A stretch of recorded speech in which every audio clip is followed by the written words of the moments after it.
Welcome everyone to the Racist War. Fenian and Nolsey joining on you in this Saturday afternoon. How are you, Nolsey? Hello. How's your longish weekend going? I'm tired. I've been ripping up pipe and I've been putting in more pipe. Okay, so not much of a long weekend for you. No. So we did have ANZAC Day on Thursday. I booked Friday off so I could get a whole 4 days off work, which a lot of people did, I think. And yeah, we thought we would start today's episode with a brief discussion on It's an ANZAC important Day. day. It certainly is. It is also a holiday that I think is in the crosshairs of the cultural left, let's say. It's not as much, It's a obviously. current hyper-focus, yeah. Yeah, I mean, well, look, the hyper-focus, I think, is Australia Oh, Day. yeah, Australia Day. Yeah, actually, that's fair. Yeah. Yeah. They're not tearing down ANZAC statues yet, although they have, like, desecrated, like, the Cenotaph.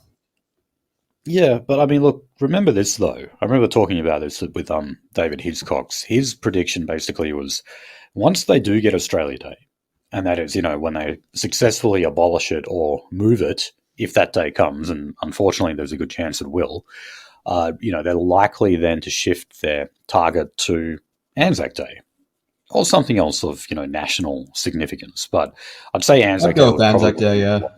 Yeah, I think David was right with that one. Apart from, the fucking little misguidings and little backstabbing statements of public officials about ANZAC Day still is commemorating Australian and New Zealand troops, which through, the fights of the last century and the century before that have been carried out by white Australian or New Zealand men. And that's a problem. Yeah, definitely. And I mean, look, people have certain criticisms of the ANZAC myth and everything, and, something that I always thought was unusual was how, the centerpiece of ANZAC Day is the Battle of Gallipoli. And, yeah, I mean, and look, I think I've said this on the show before, but when I was a very young kid, for a while, I thought we won Gallipoli. And the reason was very simple, because we celebrated. It just makes sense that if you are having like a national day of celebration for a particular war event, you would think it's because we won, just like when we celebrate the 11th hour, the 11th minute, all that kind of thing. We're celebrating the points like where victories were secured or where there was some kind of ceasefire and we could look forward to a future of peace. With Gallipoli, we're celebrating this enormous military cock-up that Winston Churchill got us into, where it's running into the bullets of Turkish soldiers. Yeah, a distraction operation, and there's probably not to entirely shit talk the efforts that happened at Gallipoli on the Australian and New Zealand side, probably operated the best considering it was quite literally a trap set up by set up by Churchill to occupy the fucking Turks for a little longer. That's right. And look, and I don't want to take anything away from what I'll say about those troops is that obviously they were extremely brave to have gone in there, and they were all willing to lay their lives down, and that in and of itself is worth celebrating. But I just wish, there was something a little more like really kind of celebrating Australia as an independent nation, rather than just as this minor player in all of these international conflicts that we're just expected to, to be drawn into. But in a way, we've been like a weird niche support army in a very geopolitically odd part of the world. Yeah, we were Britain's bitch, and now we're America's bitch. Yeah. To put it plainly. But yeah, look, in a way, though, I mean, that's sort of a good thing. And, it's often said that Australians don't remember their first prime minister because of the fact that our nation wasn't born out of revolution and blood. It came about in a peaceful way. So in a way, it is good that we don't have like a more sort of appropriate founding myth for the ANZAC legend, because that would mean that, that would have to be born out of us going to war with China or something like that. But who knows? That might come one day. We But shall yeah, look, see. even though I might have criticisms like that, that certainly does not mean I don't believe in celebrating it or going to dawn services or anything like that. I think that's very important, and any country should celebrate that. I don't like what have been sort of low-key mild attacks on Anzac Day that have happened. As I said, they're not as extreme as what happens with Australia Day. But we are seeing examples pop up. What kind of attacks? Well, all right. So we'll start with the first one here, which the Australian love this story. This was to do with, you could say, an organised group of teachers, pro-Palestine teachers, or anti-Israel, as Sky News will love to call them, where they were actually attacking the Anzac legacy by relating it to what is going on in Gaza right now, sort of like explaining the Anzac troops or comparing the Anzac troops to Israeli troops. Okay, now I find that all sorts of wrong. That's because completely fucking retarded. Yeah, I mean, look, for different reasons, though. I mean, look, I don't know exactly what the detail is here in terms of, like, what are they saying, that, like, this was indiscriminate killing of Turks or something like that. Maybe because the Turks are Muslims as well. I'm not sure. But I'm pretty sure they just said this to piss people off to get attention to themselves, didn't they? Look, that's part of it. But, yeah. But the other problem with, the pro-Palestinian movement that we have now, the protest movement that is going on, it is, you can tell that they're still deeply rooted in anti-imperialism, anti-colonialism. They're anti-Western to a large extent. And Anzac Day is something central to, their views on colonialism, imperialism, etc. So they have to attack it in some way, and they have to compare, like, what happened in World War One in terms of the excesses that may have been perpetrated by the British side and their allies, and comparing that to what is going on in Gaza right now. And I don't see it as a fair comparison whatsoever. So, yeah, I mean, I don't like this for different reasons, like, I don't like the fact that they are attacking the Anzac legend, but I think it's even more insulting to then go and compare them to Israeli troops right now. Whereas, dare I say, the Australian would say that should be a noble comparison to actually make. Jesus fucking Christ.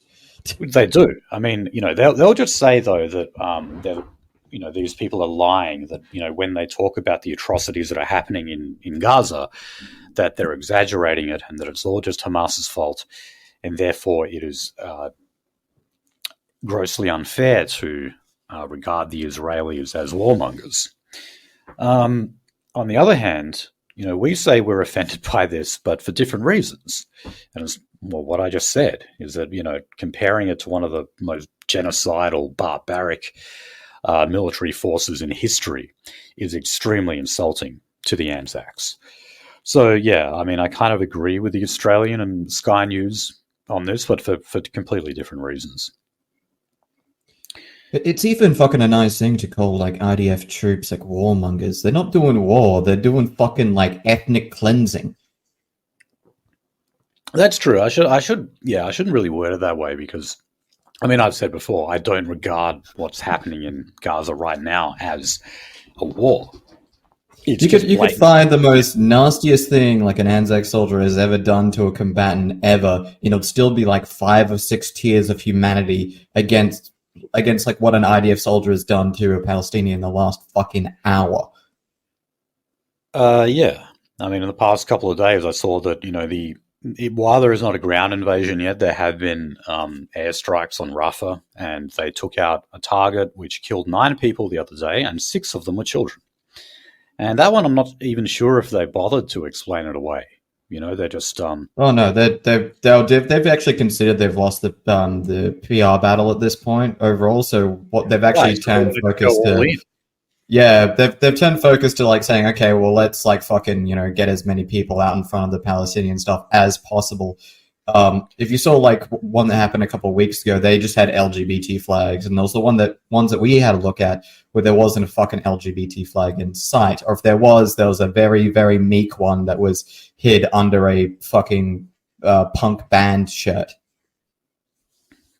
Okay.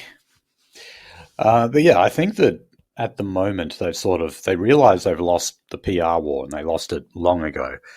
So people and international opinion are going to be against them no matter what. So they might as well just, go in to Rafah and kill another 35,000 or whatever the count is. Well, the number's so big it doesn't fucking matter at this point, does it? All right, we're getting sidetracked a bit there, but just back to ANZAC Day. God, I actually saw this from Rebel News. So apparently on ANZAC Day there still were a number of pro-Palestine demonstrations that happened, and there was one guy who was dragging the Australian flag along the ground. So yeah, you'd still get this kind of stuff. I haven't seen it at the ones I've been at before, but I know that some people like to, hang the Australian flag upside down, stuff like that. And again, it's that they're taking this anti-Western angle to it all, which I don't think is the right approach for them to take. Nonetheless, yeah, I stick to what I said before. ANZAC Day and the attacks on it, those will intensify as the years go on, and when they finally manage to get Australia Day, when they knock that off, next target will be ANZAC Day, I reckon.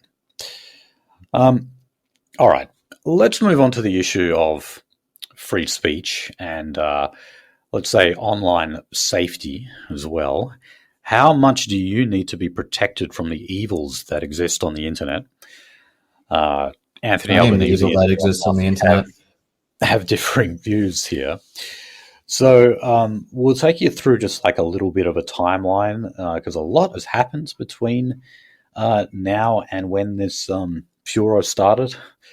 So the e-safety commissioner, what is this woman's name again? I forget. But anyway, she won a 2-day injunction that required Twitter, or X, to hide from all users certain content relating to the Wakely stabbing.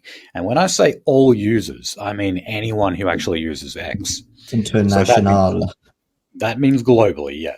So one of the points of contention here seems to be whether or not the Australian government or the regulatory bodies should have the right to actually tell Twitter what it can do with its global audience in terms of the platforming of Australian material or Australian disinformation, misinformation, or obscenity. I don't get why people are calling this video of a stabbing that, of course, appeared during a live stream misinformation or disinformation. It's just a video of a guy getting stabbed. Okay, that's what it is. There's no contextual information being given here. It's a video of a dude at the thing just getting his shit rocked for a little bit. I mean, I can see it as obscenity.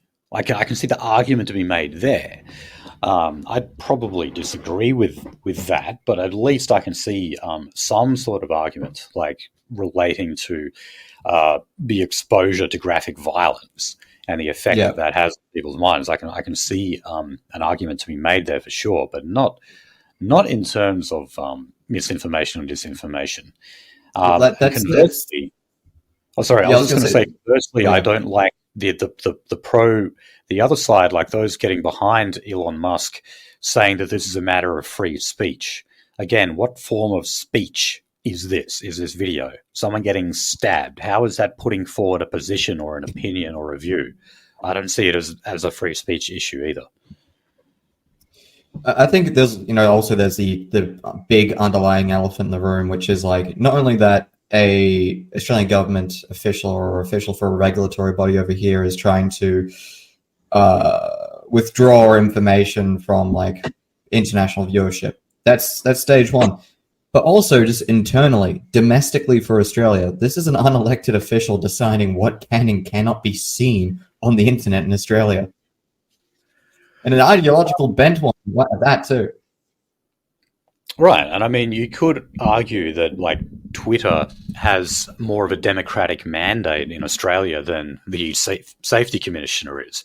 Okay, obviously they weren't voted into any form of power, but people vote with their feet in terms of starting up accounts and using the platform, and then simply wishing to access the information is, in a way, I'm sounding very libertarian here, but, you know, expressing an individual desire to access certain content.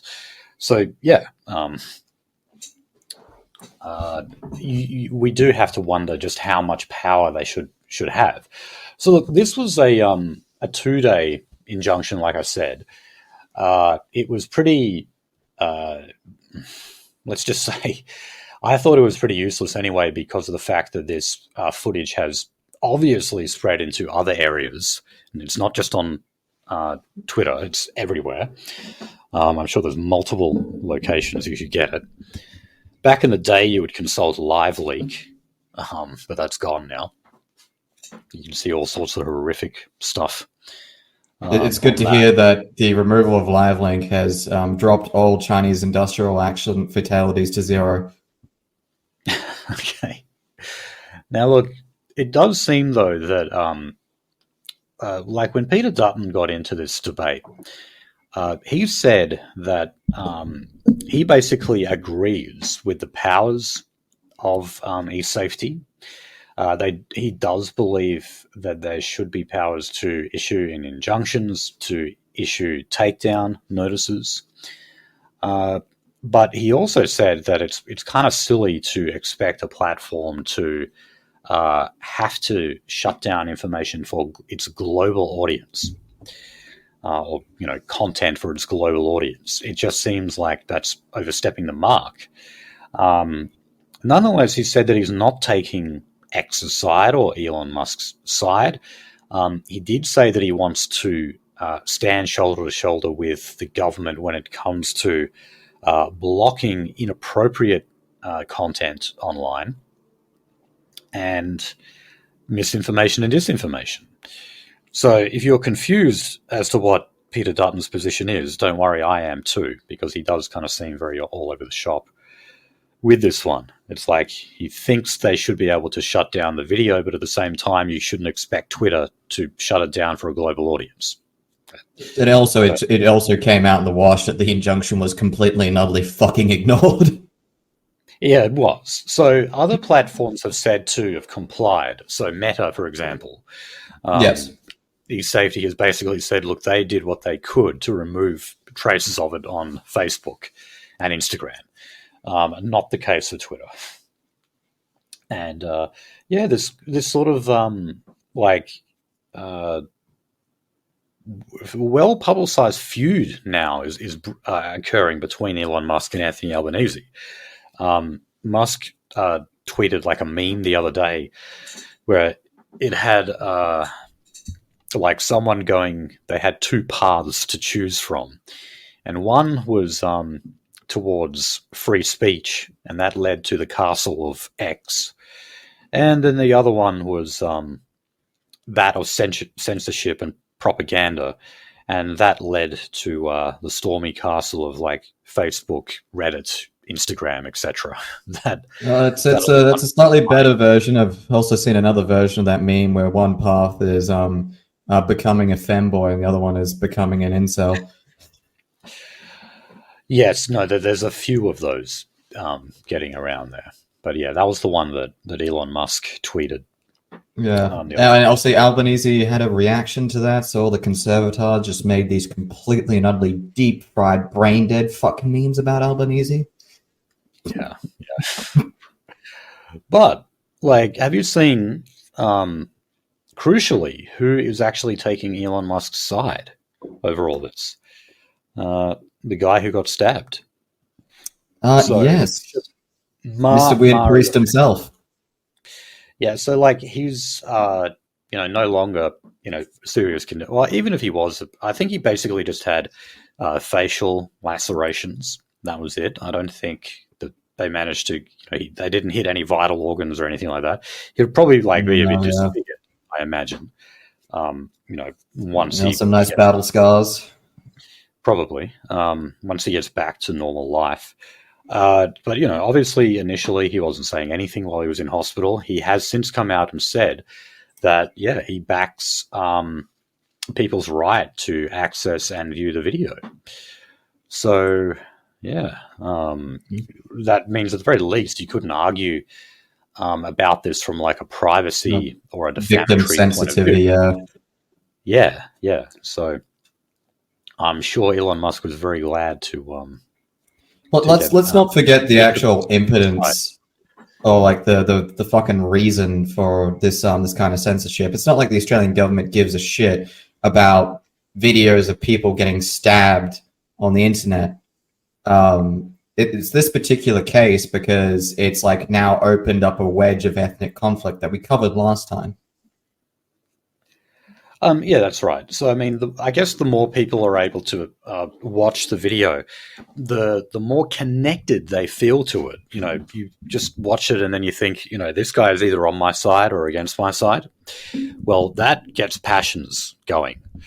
So if you imagine like, I don't know, let's say Christians who might want vengeance out of all of this. And I'm thinking, specifically from the Arab Assyrian community, that would definitely be enough to kind of motivate someone to want to take action themselves. And I can see that. To me, it should just be out there as a reminder that this is what happens when you have incompatible cultures sharing the same territory. So, look, I guess I want the footage to be available for that reason.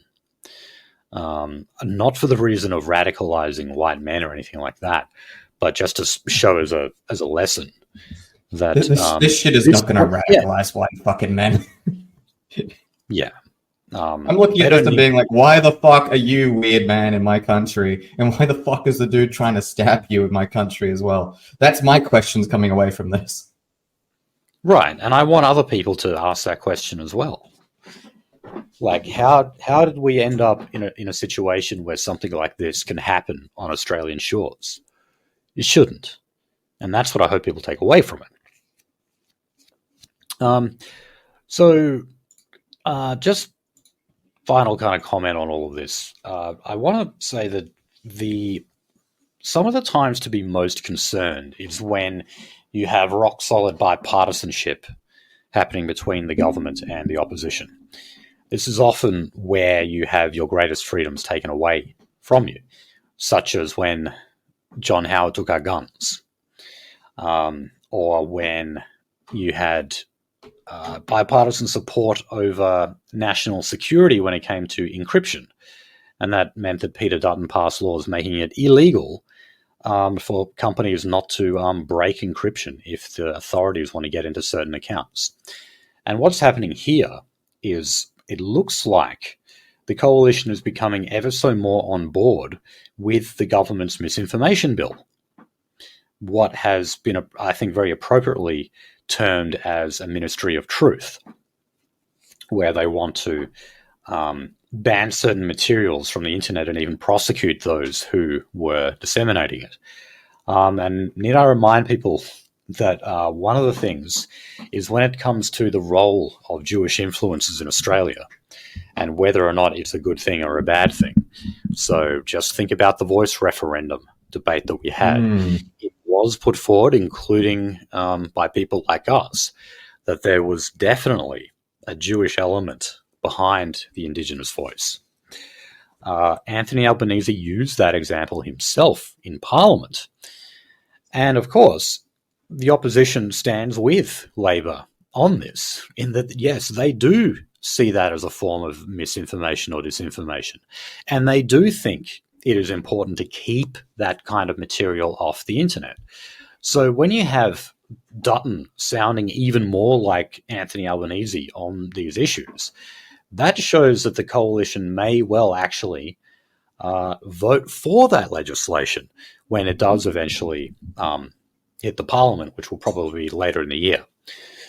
So Always remember that, and always remember that even when they are passing laws that you might say on the surface agree with, for example, when it comes to association laws between bikies, like biker gangs and stuff like that. Okay, you may not like bikies, and you may not like the drugs that they pull and the arms dealing and other trouble that they cause. I don't like that either. But remember, when you pass anti-association laws, they start to be used against other groups too. And of course, I'm talking about us. I'm talking about white nationalists. It's not that. Yes, we do have experience with that. To then extend anti-association laws to political groups, and political groups that are completely harmless as well, that are not planning any kind of violent extremist attacks or anything like that. So always just remember that. Remember those laws can kind of come back to bite you later on. These laws are not being administered by a fair party. They're being administered by a ideologically driven party. Right. And remember, the prevailing ideology of the West is anti-fascism. Okay? Anything that remotely resembles a form of white ethno-nationalism is going to be equally opposed among the social democratic side and the conservative side. In fact, they'll compete with each other as to which one is the most anti-fascist. Just look at the laws banning the Roman salute and the Hakenkreuz.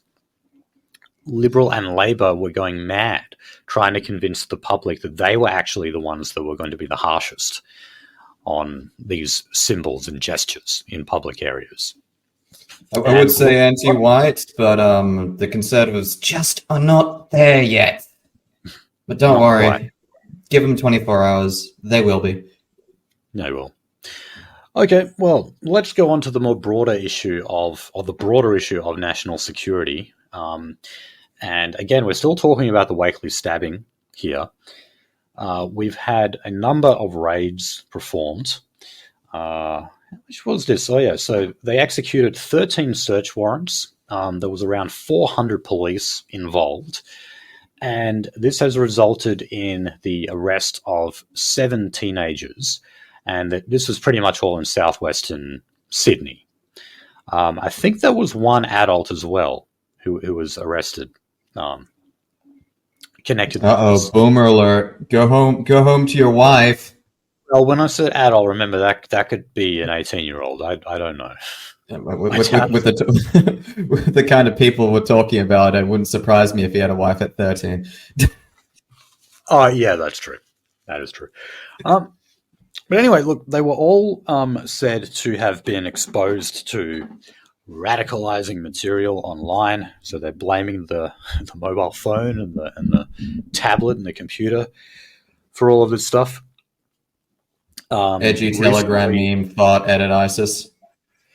Yeah, well, I mean, recently Mike Burgess said that he thinks that there is a 50% chance that in the next year some kind of group or individual will at least attempt some kind of terrorist action in Australia. He didn't say if they would necessarily be successful in executing it, but he reckons that one will be attempted. But then if you go on to read everything that he said there, he said that there are no doubts that it could just as easily come from a member of neo-Nazism in Australia. So he's not just talking about Muslims, about Shia and Sunni extremists. He's talking about, again, white nationalists too. Yeah. So wait, you're telling me he's not sure about his schedule? He hasn't written out the storyboard for that one yet? Not quite.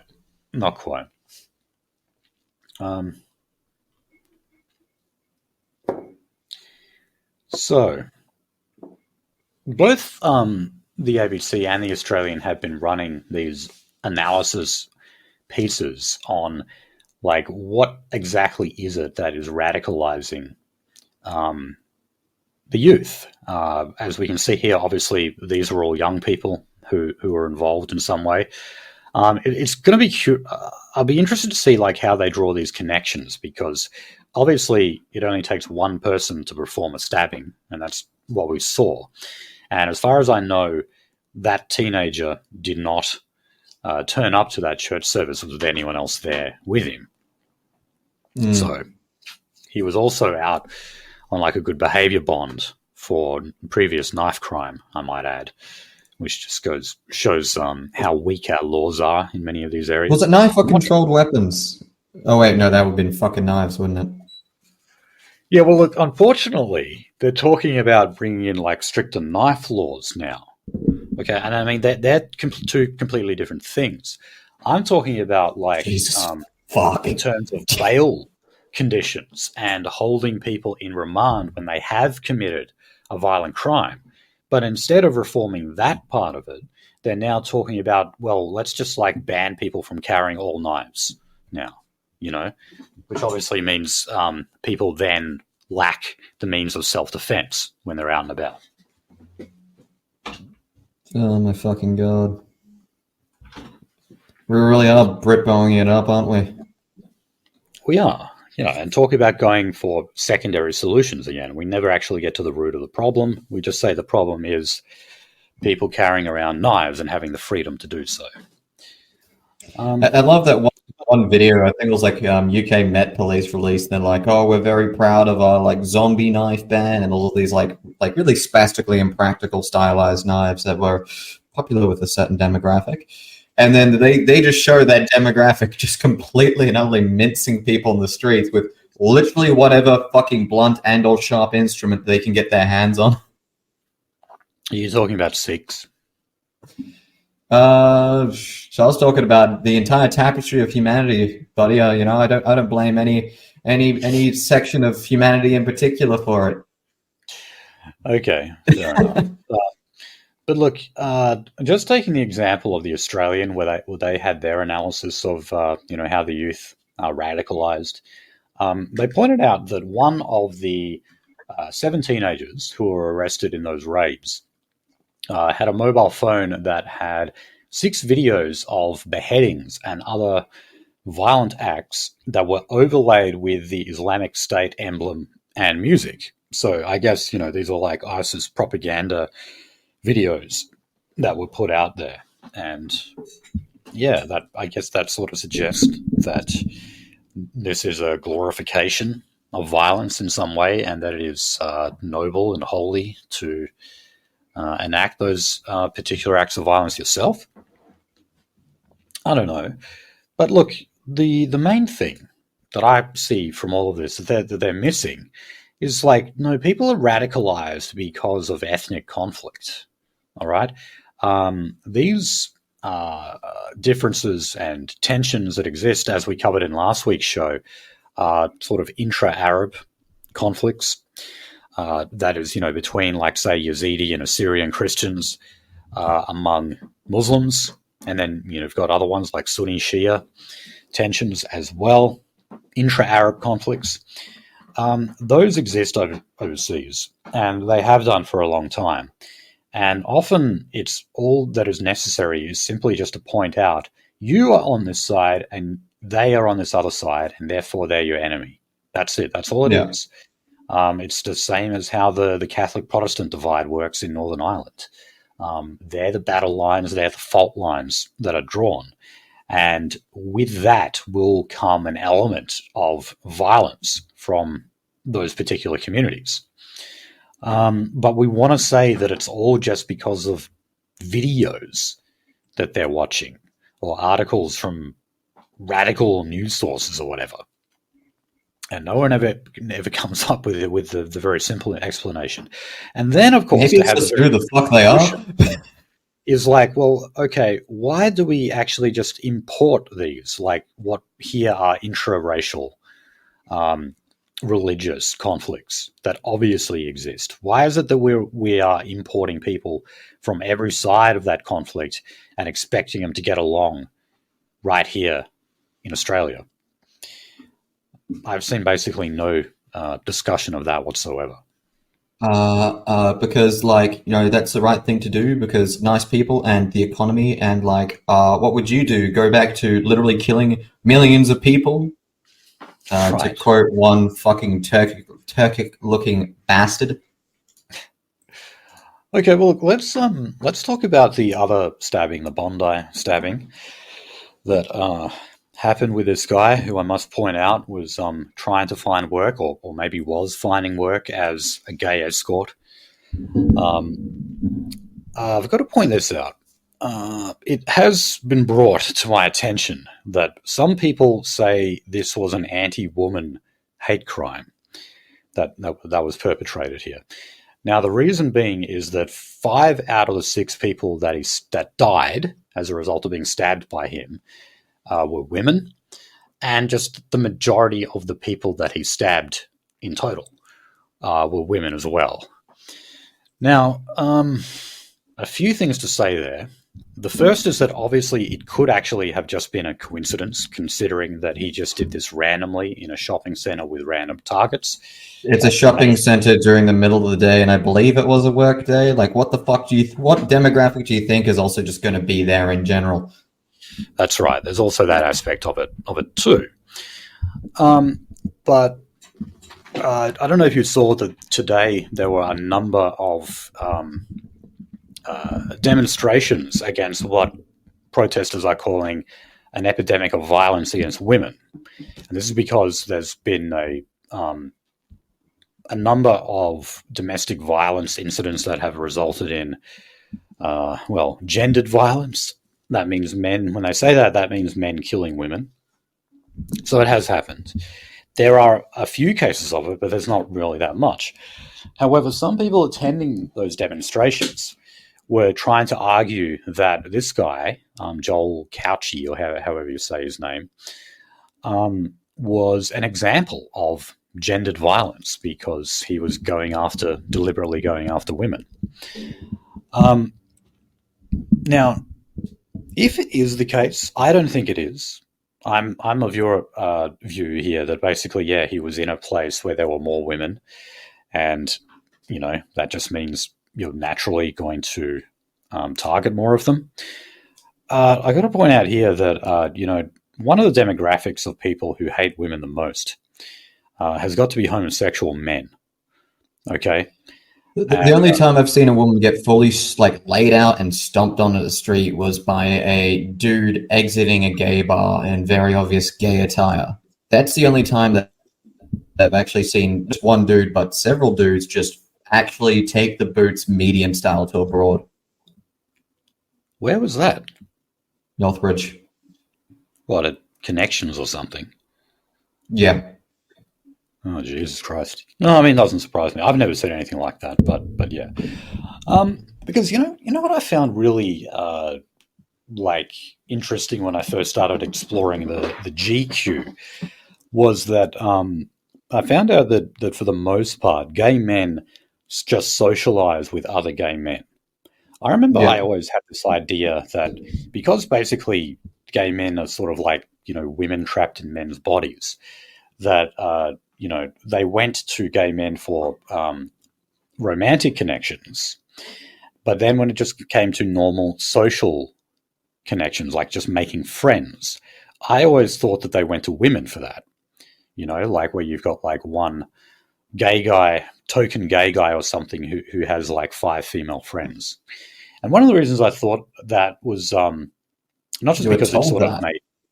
Yeah, well, I was told that, but also that dynamic does actually kind of exist when you're in school, or when you're in high school, or at least, look, I'm showing my age here, but when I was in high school, there were not that many open homosexual kids. It was still a thing that, they would keep secret for the most part. And there were always like a couple of guys who I thought, yeah, they're gay. They have to be. And those were the guys who were hanging out with girls. Like at lunchtime, they would sit in a group of just girls, and that's it. And on top of that, they were very effeminate acting and everything too. And then, like after high school, when these guys started to come out of the closet, every single one of them that I suspected of being gay were gay, and they were always these guys who hung out in big groups of girls.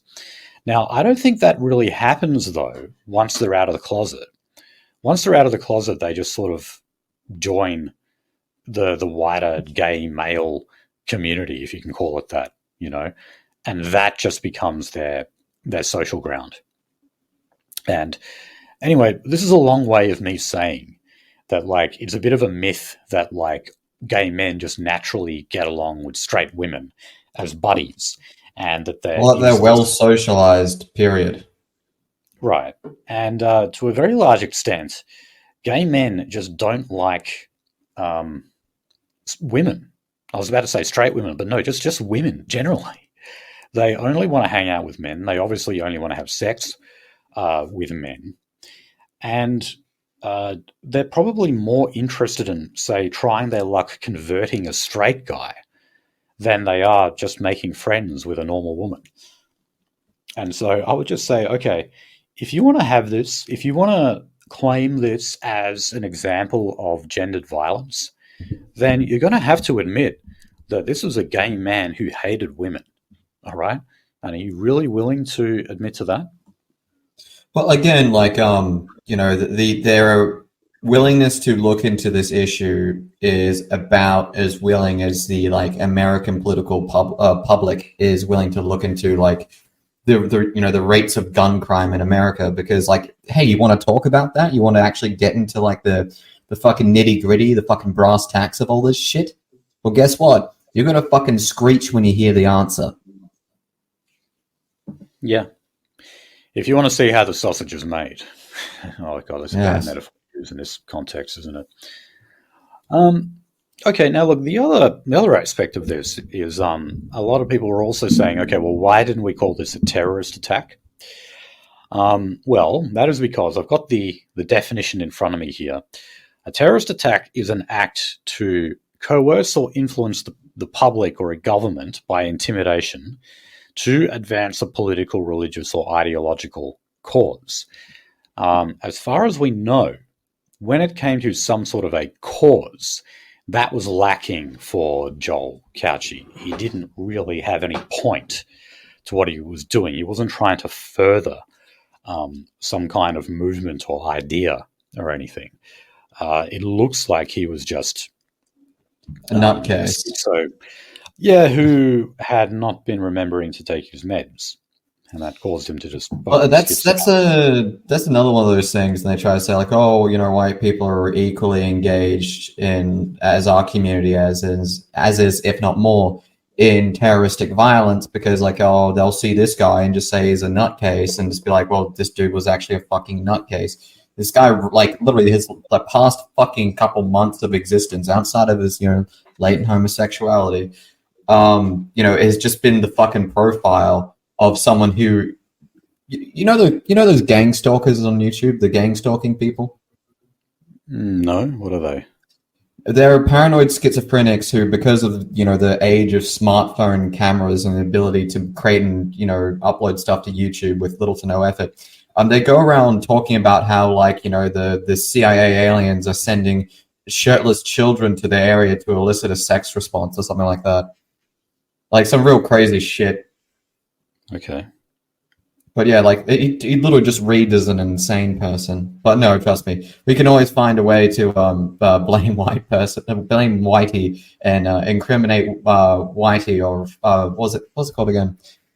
Racially victimize Whitey, even when it's just an insane gay person stabbing anyone and anyone he can get his hands on. Look, they were actually, when I watched, you just reminded me, to go back to the idea of this being gendered violence. When I watched Insiders last Sunday, they managed to actually squeeze in discussion of Andrew Tate, right? Now, they didn't draw a direct link, but they were clearly at least implying that there was a possibility that Joel Cauchy was influenced by these men's rights activists, or whatever you want to call them, online personalities that degrade women and say that women should be treated as property and all this kind of thing. And they were basically saying I'm not getting Bozo screenshotted, but, like, and this is likely a Bozo screenshot, I'm just going to admit that right off the bat, but Andrew Tate, the straightest thing you can actually have is sex with a man. I'm quoting a screenshot, not necessarily him. Yeah, I was going to say I saw a screenshot, but it looked like a troll saying that. Like, yeah, I'll say this: Andrew Tate, and I can confirm this was him because there's video of him saying this. He would rather have sex with Hulk Hogan with a vagina. No, he would rather have sex with Megan Fox with a penis than Hulk Hogan with a vagina. Okay, well, look, I'm certainly no fan of Andrew Tate, and I'm not going to defend him. But the No, idea that that sort of like MRA content can actually radicalize people into stabbing women at a shopping center. no, Like, it radicalizes you to be an internal, like a shut in forever. That's what it radicalizes people to do, and that's what it's there for. right, but they were just freely entertaining this idea, and they were just kind of operating under the assumption that this had to have been a form of gendered violence because most of the victims were women, when really it was just there was more women there. That was it. Okay, so Mike Pizzullo, just a couple of quick stories, or one quick story on national security, has admitted that he made mistakes. So he appeared on 7:30. Mike Pizzullo, of course, is the former head of the Home Affairs Department. He was stood down after leaked text messages got out where he was showing his preference for big C conservatives in the Liberal Party to take on the Home Affairs Ministry. And now his Order of Australia, they're threatening to actually take that back off of him as well. But he said that, yes, he made mistakes. He needs to learn from them. He needs to move on from them. But he also said that he doesn't regret any of his other actions in his capacity as head of Home Affairs. So he doubled down on what they have said about the rising threat of China. And he says that while he thinks direct conflict with China is unlikely, that it would nonetheless be catastrophic if it did happen, and we should be doing everything possible to mitigate that possibility. But again, I just got to add in, this wasn't mentioned, but if he's proud of everything that he did at Home Affairs, that would include, like I said before, the anti-encryption laws, where they made it so that software companies are forced to hand over the key to the lock of encryption if authorities like ASIO want to actually get into the accounts of certain people. It is a crime for that company not to give them access to it. That happened under his watch. And by the way, that was back when Peter Dutton was Home Affairs Minister as well. I always had to remind people of that. And that was the most blatant acts of skullduggery that we had in recent years. And it was thanks to Peter Dutton and Mike Pizzullo, who was recommending it the whole time. And, just general surveillance and harassment of our guys too. Mike Pizzullo has played a big role in that. So, that's why, even if I think maybe the reason he got sacked was a bit of bullshit, just because he showed a bit of favoritism in terms of the ideological bent he preferred for his superior to have. I still laughed when he went, because he's a scumbag. So fuck him. Okay. So let's move on to immigration, and the debate continues over the stalled emergency immigration laws that Labor want to pass here. They're still taking submissions, and every time they get a submission of like kind of a high-profile character, the ABC insists on doing a story on it. So in this case, we've got a retired judge and an immigration official who says that these laws are appalling and could actually be run contrary to the Constitution, and therefore could be struck down in a High Court challenge. I don't know about that. But yeah, that's what they're saying. Who are they saying this for and to? Well, look, this was a submission that was made for the inquiry, the Senate inquiry. I don't fucking believe you. And look, I don't think anyone would fucking believe you at this point. That's why these laws didn't pass the Senate. The coalition actually passed them in the lower house, and then they refused to pass them in the Senate so that they could get a Senate inquiry into them, and therefore better chance to debate and dissect the laws. So the Senate committee will report back when the inquiry wraps up. And there is a good chance that these laws will end up failing. And part of the reason why is because the submissions made against the bill are going to far outweigh those in favor of the bill, as they always are, just like Medivac. Remember that? Like 90% of the submissions for that were made in favor of Medivac. Oh, man. I still can't get over that one fucking Iranian dude who injected cooking oil into his fucking bowls. Yeah, it was vegetable oil. I have to keep reminding people of that. That's like one of those things that is just so fucked it becomes a repressed memory. Yeah, it was a botched DIY penis enlargement, and he was brought to Australia for medical treatment, and then he has access to the courts on shore. And as far as I know, that man is still in Australia. They also found steroids and a bunch of porn in his cell as well in immigration detention. All right. To this day, some legends say he is still expanding dong. All right, now we've got another example of Australia's shores being violated. So this happened in the very, very northwest of the country. And it was a number of Chinese men who walked ashore and entered an Australian airbase without being detected. So this happened earlier this month. It was about 3 weeks ago or so. Now, the sources are coming from people who live up that way, but also of one of the actual Chinese men who were involved in this. And it said that they landed on the Australian shore, walked ashore, and then walked into the Truscott Mungalalu Airbase. Some dumb Aboriginal name, I'm not going to lie. Yes. And this all went completely undetected at the time. So, yeah, I mean, recently, of course, we had, I think it was mainly Pakistani refugees, again, who were turning up in different parts of Western Australia, completely undetected by Border Force.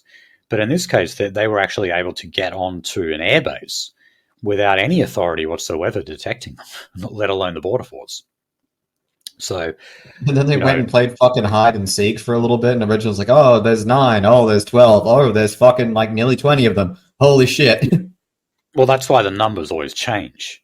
A lot of the time, yeah, it's just like locals who see these people wash up ashore, and then, not all of the refugees stay put, obviously. A lot of them need to know that you need to get out of that area as quickly as you can so that you're not going to be detected.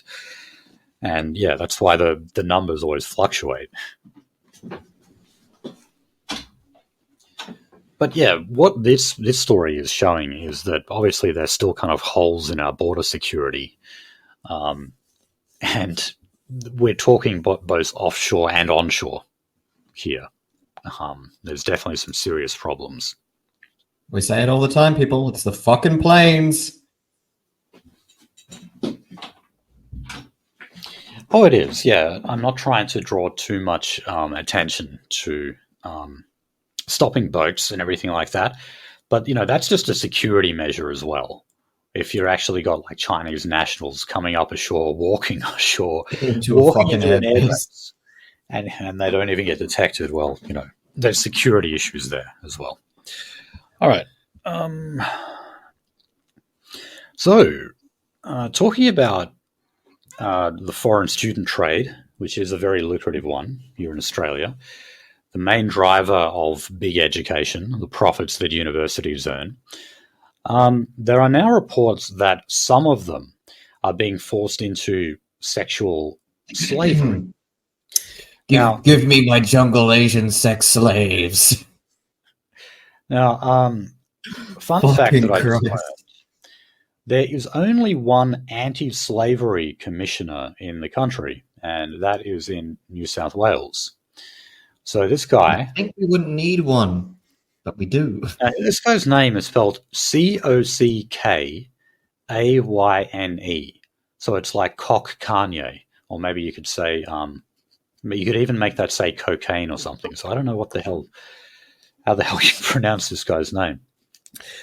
But anyway, Go with saying CocKanye. that with the kind of precarious economic position that a lot of foreign students find themselves on when they come over on a student visa, with limited work hours and stuff like that, some of them get into cash in hand work, and part of that can be working as prostitutes. Yeah. Yep. So, Oh no! And by the way, the universities are pleading fucking like complete and utter ignorance to it. I've talked to university deans who have made fucking jokes about like, oh yeah, I bet you was like fucking working extra hours. Oh, you could probably look her up when Craigslist was available in this country. They would joke about, oh, you could probably look up that student on Craigslist. yeah. They know. They 100% fucking know. Some of them were even fucking getting student accommodation because I guess their pimp couldn't afford them in their like fucking 18 to a fucking 3-bedroom house, wherever the fuck. And they're running their fucking pimping business out of student dorms. Yeah, well, this guy, this commissioner, CocKanye, or whatever his name is, he says that the authorities are well aware of what's going on. And it's not just, like them getting into prostitution. It's also other things like wage theft. They work with an employer and they may go over their, I think it's 20 hours per week they're allowed to work. And, then they hand back a bit of cash at the end of the day in return for the employer not declaring more than 20 hours. In other words, helping them comply with their visa conditions.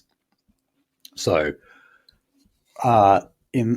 because of the fact that the authorities know about this stuff but just aren't really doing anything about it, he says, well, now it's up to the government, especially now considering that they are wanting to put the brakes on foreign student visas, the 500 visas, because in the last year or so, there was around 577,000 foreign students who came into Australia. Yeah, little Vietnamese boys become chain-smoking cooks at your local Chinese restaurant. Little Vietnamese girls become a 3 for $150 an hour fucking special. Yeah. Now, just remember that figure I gave. That's nearly 600,000 people, but it doesn't account for departures as well. But still, That is an absolute shit ton of students who are coming in. Think of the fees that they're paying to the university.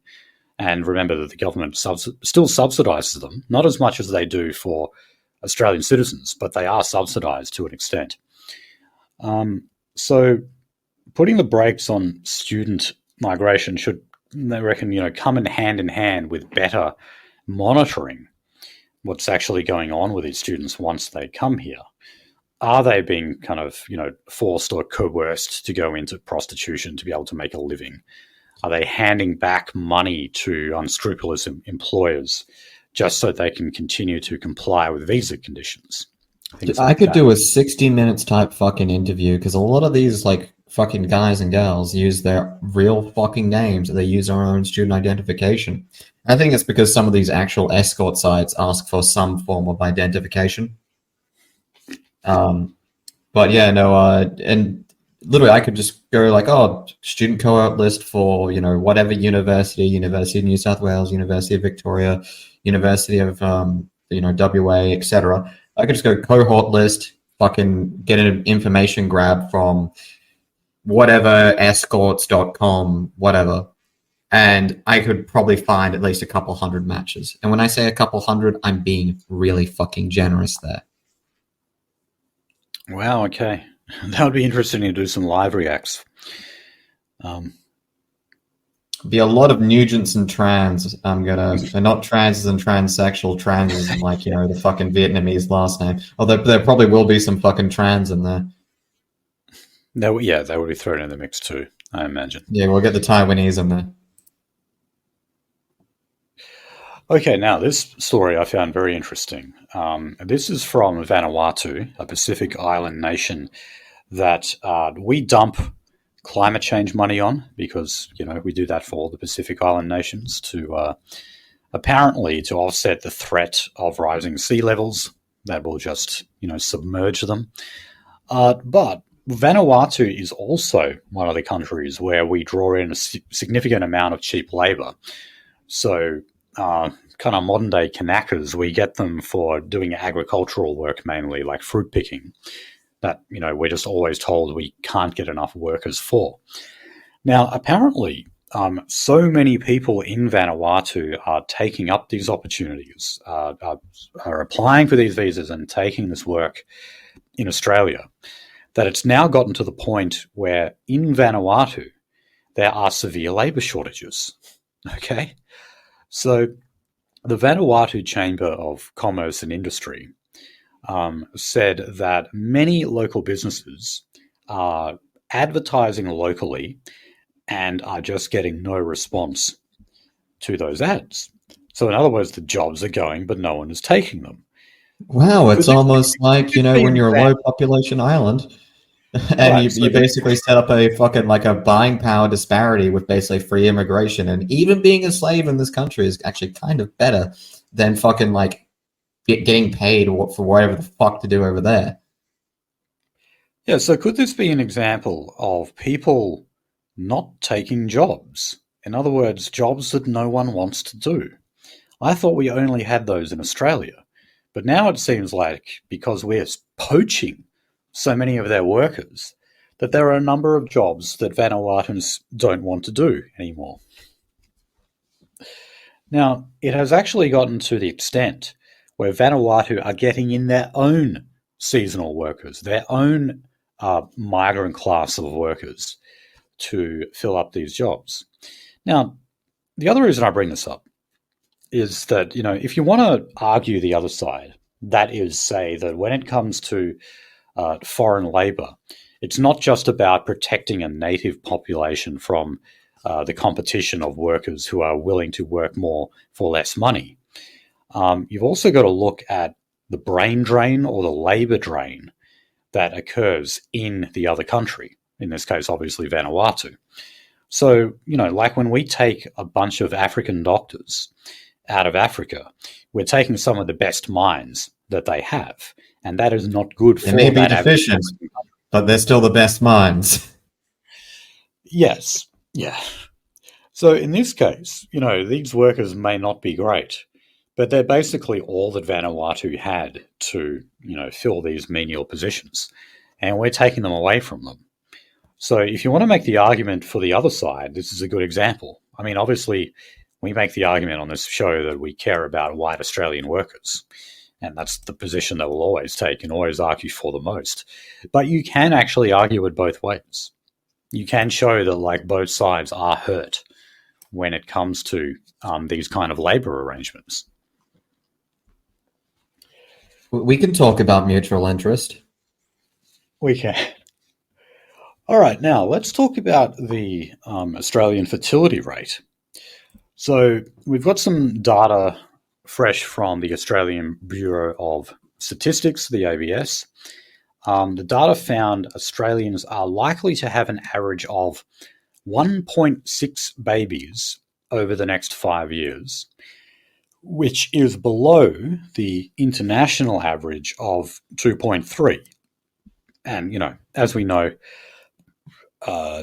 fertility rates in all Western countries, and then you can expand that to Northeast Asian countries too, continue to fall. So, I'm throwing South Korea and Japan into that mix as well. And China is also beginning to really regret the one-child policy. Now it's a three-child policy, isn't it? They quickly made it two-child and then they went to three, I believe. Yeah. Yeah. So, turns out being antenatal actually does have economic consequences. Yes, it does. But what is the answer then? When it comes to the demographers who analyze data like these, what do they always say is the solution when you have a declining fertility rate? Infinity Indians. Yeah, so it's interesting that we've got this argument that often made by environmentalists that we simply need to reduce fertility, reduce the amount of people who are brought into this world, because that will reduce the carbon footprint and other strains on the environment and the ecosystem. And then people turn around and say, oh, well, look, we don't have enough people. We don't have enough people to fill up the jobs, the skill shortages that we have. We don't have enough people paying taxes to pay for the aging population and therefore the pensions that we've got to fund into the future. So because of that, we need to import more people. And then we end up importing them from countries like India, where they initially have a very low carbon footprint. They're brought onshore to Australia. Well, all of a sudden they have a very high carbon footprint. So it has the complete opposite effect of what we had before. Well, again, it's one of those things when you begin to argue with a person, probably like and depending where the person is, because you always have to take into account where a person is in their worldview. But probably one of the best things to ask is, does a country need to grow year over year?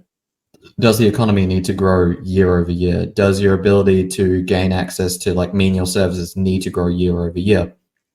And depending on their answer, because a lot of them, they may be coming from an anti-capitalist standpoint, and where one of their talking points is that, well, capitalism needs to grow 3% year over year, exploitation needs to grow 3% year over year. You could then walk around and say, well, the entire reason for immigration is to ensure that growth year over year. For the environmentalists, well, that growth necessitates the consumption and burning of more materials year over year, and there's no amount of technology that you could introduce at an efficient rate that would even begin to cover your like fucking 3% per annum year over year. And by the way, it's not 3%. That was like the fucking number pulled out of the ass in the 90s. These days, it's more like 9 or 10%. But yeah, no, it's a given point in time. It's a lot more complex than what you could really put together into one singular argument. And it might be why our guys sometimes struggle with this. If you take Indians away from India, the total internal capital of India doesn't shrink. It actually stays the fucking same, either through job vacancies or remittances, or both. So India's population still will continue to increase, maybe at a reduced rate. Granted, we have seen that. There have been people lamenting about third world population crash for a while, Elon Musk included. But it doesn't actually benefit anyone unless you're some like shareholder or stakeholder in something that is going to continue to grow and evaluate year over year. That's property, that's holdings in a company, that's something like that. Do you have those? So what is your drive to push this forward? Right. So it means that overall, like the pushes to reduce fertility rates and, encouraging people to have less babies and smaller families ultimately backfires because of all of those, kind of incentives in the mix that you just mentioned. But it also shows that we're not doing anything to encourage people to have more kids. And why would you? I mean, you even hear white nationalists will say things like, I don't want to have a kid, or I don't want to have many kids because I just hate this world that is forming all around me. And why would I want to subject a child to it? And that, unfortunately, I swear to God, if any of our guys have said this, I'm going to fucking beat them next time. Yeah, I mean, obviously, I would prefer that you did not say that, but I can see the nuggets of truth in it, though. You have to be able to see that, and again, the ironic thing is, not only do we simply just offset our fertility rate with increased immigration and therefore actually an increased carbon footprint, but also it means that. Sorry, I lost my train of thought there.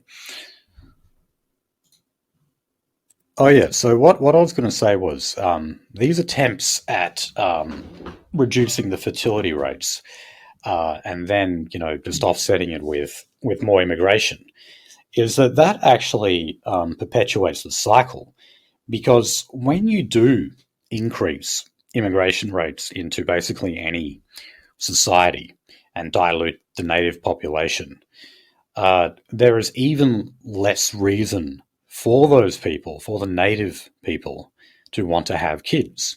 And the simple reason is diversity. They don't like the world that is forming around them. They don't think that it's a healthy environment for their child to grow up in. Yeah. And that is an obvious disincentive. So the further we go with this, the more that we try to replace the native population with foreigners as a way of offsetting the low fertility rate, you're actually going to make the fertility rate even worse, because you are creating a multiracial, multi-ethnic society that people do not want to bring a child into. Yes. And so Now I was gonna say, I remember the Swedish nationalist from back in the day. I believe she was a woman, and this is possibly nearly a decade, probably even 12 years ago at this point. But she said it's like, when you bring immigration to Sweden, you're not talking about Swedish, like Sweden plus these people. You're talking about Sweden minus these people. yeah. Yes, definitely. And and it's sad even in countries like South Korea and Japan that I mentioned before. I would say that vacuous consumerism has something to do with it as well. People always encouraging more women to be careerists and break the glass ceiling. Obviously, when you do that, you're not going to make motherhood a very attractive option for them, even though they would obviously be more as mothers. From my analysis, it's like literally what they did in those kind of like Southeast Asian or just East Asian countries in general, is that they transitioned all the men from industrial workers to service workers of some kind, whether that be in an office or like a small boutique fucking restaurant, and then made everyone fucking hate each other. And now everyone is incredibly antisocial. And the only way to actually eke out a life that, say, maybe you're like 65-year-old fucking, uncle slash, father could in a small village doing whatever fucking small industry does there, is to go into a heavily overpopulated fucking city where you work in an office, you go to bed, and you don't actually earn enough capital day in, day out to do anything, not like expand your station in life, but anything but just drink, smoke, and lament your situation. Because that's what I saw over there. That's what I saw firsthand. That's what was told to me as well. Or Japan. Oh, yeah, yeah. I mean, in Tokyo, they're one of the most densely populated cities in the world. So, that urbanite lifestyle is quite devastating for them, and they do have a high suicide rate to go along with that. And it's pretty similar in South Korea. But, that's also just what places like Amsterdam and New York and London look like as well. They're just as There's bad. also there's actually men over there, and I even spoke to the guy I was speaking to this with about like parallels I see in the West, which is like becoming completely so fucking dejected. You literally just become like find an area where you can become a shut-in. You become a shut-in, and you don't speak to anyone ever again. They use this word that translates roughly to evaporate, where guys will just because they literally feel so dejected to the fact that they can't have the family that they do want. It's not like they become some disturbed little animal that is just like suicidal and death centric. Because they can't have that, they evaporate and etc. And by the way, yes, this was done to them, by the way.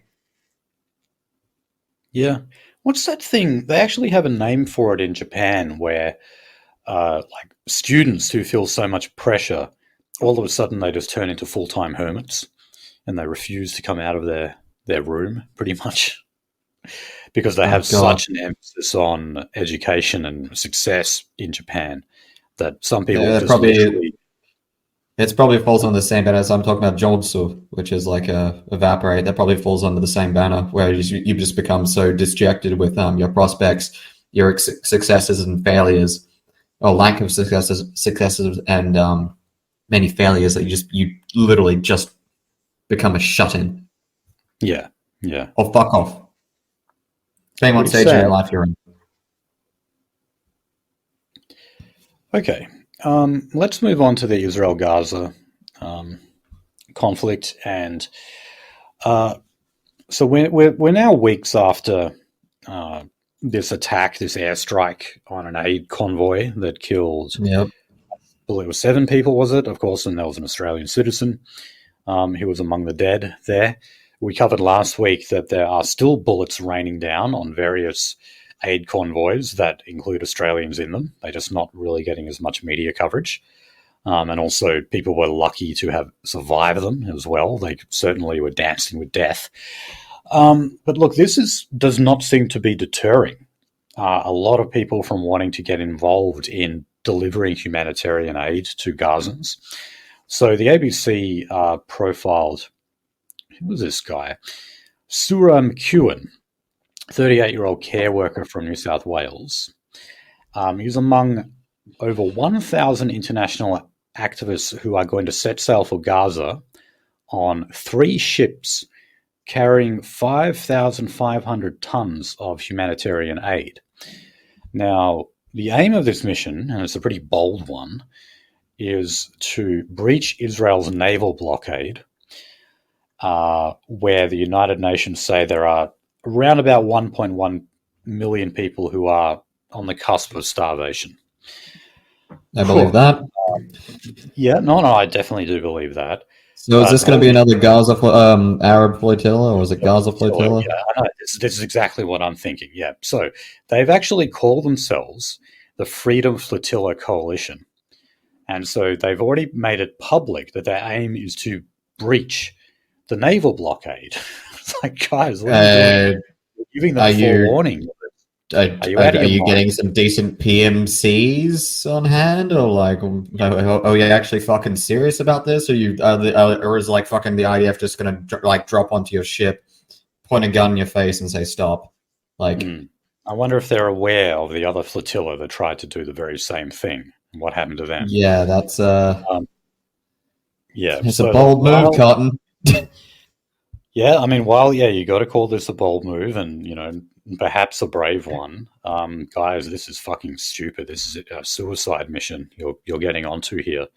I'm glad you want to say to Israel, we will not be deterred in terms of trying to assist Gazans and everything. But at the same time, what, you guys just want to walk into a cloud of bullets here? Yeah, I was going to say, like, invest in some fucking security that's actually experienced in maritime security, because, like, you're going to fucking need it. I don't even think some of the best companies out there are going to fucking be able to deal with, like, a gunship just immediately coming down you like a ton of fucking bricks. Yeah. Good luck nonetheless. But, guys, all right. No. Godspeed, fuckers. Okay, so let's talk about the rising tensions in Australia in terms of, what is or is perceived to be increasing anti-Semitism. It all depends on your definition, of course. I would simply say that people are certainly wising up to the Jewish question. If you want to put it that way, I have no doubt that is on the increase in Australia. And the Australian Jewish lobbies tend to, they are sort of very concerned that most of this sentiment seems to be coming from the left in Australia. And so they've got another example here. And this is from the Australian Council of Trade Unions. So they have put out a statement saying that they want the Australian government to end military trade with Israel, enforce targeted sanctions against the Israeli government, and also inject a further $100 million of humanitarian aid to Gaza and the West Bank. So I was going to say, if they wanted to fix this as like a bipartisan issue from like, the extreme far right not particularly liking them, and now like, some old school and fucking like middling anti-war leftists as well as like campus radicals not liking them, you're going to have like levels of state sanctioned like Muslim hate, the likes of which even fucking 2001 didn't even see. Yeah, and we're approaching those levels. If you want to talk about the social cohesion that we've got in Australia, it's the fabric is being worn away all the time. Now, look, this is the ACTU's strongest statement on the conflict by far, or the war, as the Australian calls it here. But it does put them in opposition to key aspects of the federal Labor government's position right now. they have certainly not called for targeted sanctions, what is effectively a support of the BDS movement against Israel. There's no way Labour is going to cross into territory like that. But what the Jewish lobby also hates about this is the fact that this statement was put out on the eve of Passover. So it's like they're doing it almost deliberately. They're timing it in a way to sort of spite the Australian Jewish community. I doubt very much it was done with that in mind.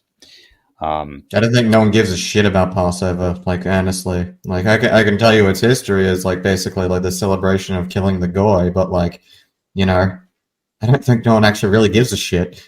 I don't think a fucking union rep gives a shit. Like, all of their celebrations and holidays are to do with killing goyim. Yeah. Was it like Hanukkah is the Maccabi like rebellion or some shit? Where they waited until the Greeks that hosted them were like out doing conflict and then killed every assimilated Jew, and I'm still dubious of that term, and fucking Greek man, woman, and child. Right.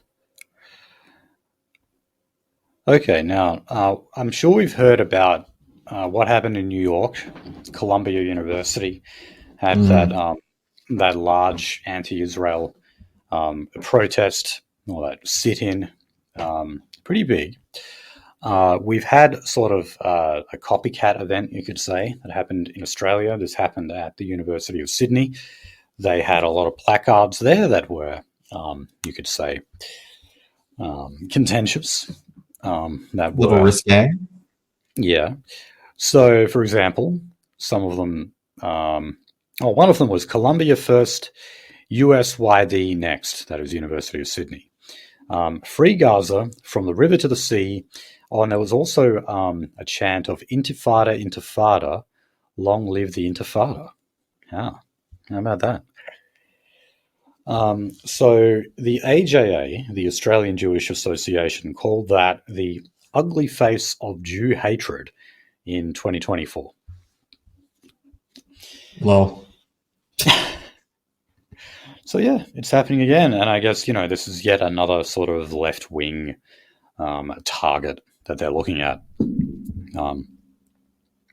Even though you had that new progressive Jewish entity that was founded in Australia very, very recently. Which one? The creatives? The creatives? Are we talking about the creatives here? Because while it's true that they're seeing a lot of their opposition to the conflict and what's going on in Gaza coming from the left, that's certainly true. They're not doing themselves any favor with the whole Jignat optics, which is basically supporting like wholesale devastation of Gazans, just going in and slaughtering them en masse. I remember talking to a contractor. I think I even told you about this a couple of days ago, but like I remember talking to one of the contractors, and that came up, and it's like, it's sad to see, like blah blah blah, and I was just like, yeah. It's like, some people back in the day called me an anti-Semite, but I think that everyone to some degree right now kind of is. And I was just like, yeah, like I've fucking heard that from other guys too. I've heard like, it's like basically because obviously contractors are like the fucking hotbed of like actual conspiracy theories. So it's just like, yeah, one of the guys was talking about like all this shit too, and how this is not even a fucking like a novel, like a new thing for them, and how this has just been repeated throughout their history. And I was just like, oh, yep, okay, I'm gonna leave it there before I incriminate myself. Right. But I mean, the more incensed that they get with the left, promoting this, what they call Jew hatred or whatever, the more and more that it makes them want to sort of ramp up the right-wing angle to all of this. And that is, support the conservative side of politics in Australia more. But at the same time, that also means supporting militant, hawkish foreign policies as well. And, which could further destabilize the region, hopefully in their behalf, as I imagine. Also just sort of, you mentioned before that like it's basically, Jews have lost the PR war at this stage. That's true, but that doesn't mean it can't get worse. Oh yeah. And it is. I mean, like I said, they've actually started targeting areas in Rafah now, and that is going to further tarnish Israel and Jewry's reputation worldwide. And that's why you do have those on the progressive left of Judaism saying, "Whoa, whoa, hold on, guys, you gotta rein this in a bit. This is not good optics." If I was, like head of some of these ethnic advocacy organizations, I'll call them over here, I would begin translating this country. I mean, basically in the West, they really have to translate where the political structure is and what side is what. Because right now you've got this purposely designed, ineffective, conservative group that will not be able to do the same level of warmongering that they were able to pull off, 20-something odd years ago. So I'd translate it into like a fucking tier list Indian fucking mercantile alliance for our markets just fucking up their markets for the sake of markets being there, and some completely ineffectual, like almost fucking shtetl leftism. The options that they're left with. Now, the opposition education spokeswoman, Sarah Henderson, she's gone after the government and the education minister, Jason Clare, for showing weak leadership after failing to address the alarming rise of anti-Semitism on university campuses. So that's what she had to say about that. And Jason Clare was the one who came out and said, it's not enough to say shit happens in a war. And that's why people die, when he was referring to the airstrike that killed the aid workers. So, but I mean, what's he supposed to do exactly? Is he supposed to just shut down all of these demonstrations or something? That's if the gay shit doesn't, if the gay and Aboriginal shit doesn't actually decelerate this and make it untenable in the Arab community over here, yeah, probably that might be the only recourse. That might be it. But look, I anticipate these protests will continue. But the kind of rhetoric that has been emanating from them, I think, will remain the same. If anything, I think it'll intensify somewhat because, as we said, the PR campaign for World Jewry gets worse and worse all the time. That's just going to embolden people to be even more critical of Israel, and yes, maybe even more critical of Jews themselves as a distinct ethnic group. The left tends to stay away from that, obviously. But, you can reach... Yeah, don't let them catch them say the word. They won't say anything but Zionist, won't they? Yeah, but I mean, even when it comes to the conservative right, it's really only the boomer right that is all in with Israel, wearing their bloody lapel badges of the Israel flag intertwined with the Australian flag. I saw Chris Kenny wearing one of those the other day. It's that Sky News group, that's Sky News style cohort that is a very, very small one. And there are plenty other areas of not just the dissident right, but the mainstream right that does not like what Israel is doing right now. And it's not that hard to reach them. And even they can sort of be persuaded of this position based on looking at specific Jewish behavior, looking at Jews as an ethnic entity, rather than just seeing this as, policy failures of a belligerent state in the Middle East. Okay. Now, Jacinta Allen, the Victorian Premier, has had a number of meetings with women from the Jewish community, from the Victorian Jewish community, who have been speaking to her about their experiences of rising anti-Semitism in Victoria. Now, these, of course, are usually done to increase the amount of security money that the government hands over to various Jewish groups. They always say that they need it, like providing escorts to and from what? That keeps getting fucking laundered. Yes, and keeps getting bigger as well.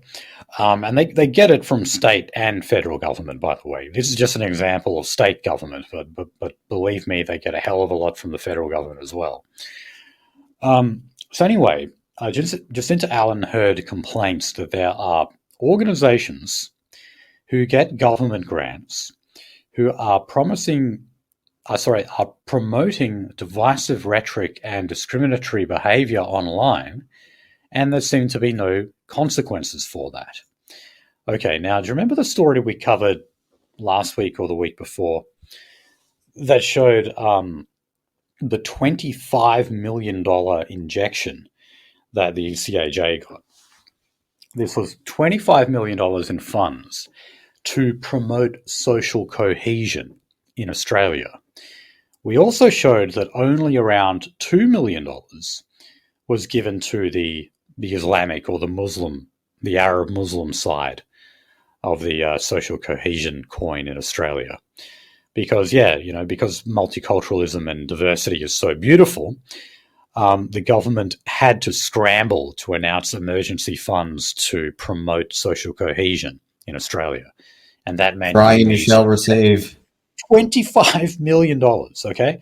But at the same time, it looks here that, like, as I said, not only is this obviously their way of getting more gibs from the Victorian government, they're also trying to persuade the Victorian government to take money away from people that they believe are opponents, such as the Islamic Council, for example, who I believe did get a very, very small amount of that social cohesion money. All right. So they're not only saying, hey, give us more money and give us all of the money, they're saying give none of it to those on the other side. And apparently sounds like cohesion to me. This beating ran overtime as well, because Jacinta Allen was so moved by the harrowing stories that she was hearing from these Jewish women. Jesus fucking Christ. We're reaching levels of chutzpah that shouldn't even be fucking possible. No. Now, on the issue of multiculturalism, and this is something that we also, that we spend a hell of a lot of money on, it is an official policy of the government, and it has been ever since the Whitlam government in the 70s.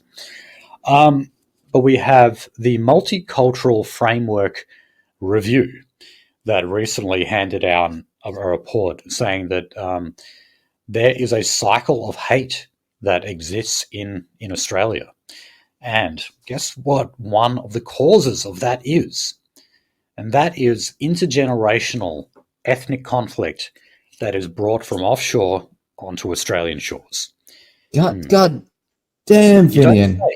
Are we Nostradamus or some shit? We're just getting vindicated by the government here. Oh, wait, it turns out we had two working fucking pairs of eyes, didn't we? Yeah, well, look, obviously this is something that we say ad nauseum here, is that, bring those overseas conflicts to Australia, they'll simply just replicate themselves. This report actually pretty much confirmed what we were saying about that.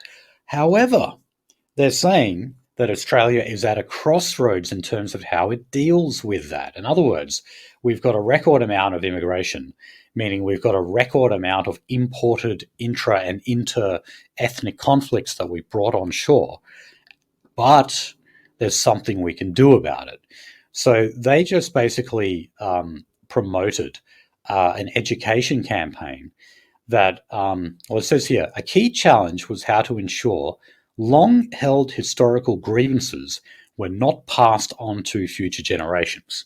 So this guy, who was the chair of the Multicultural Framework Review, Bulent Haas Dalal, probably saying that wrong, he said, our challenge is to try and break that cycle of hate, learn from history, and to move forward.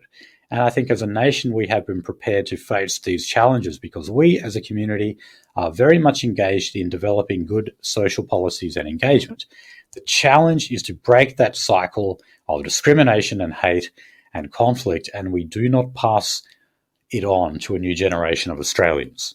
So he basically Jamie, can you play the Friends laughing fucking audio clip over a whole bunch of Arab children learning about the Holocaust?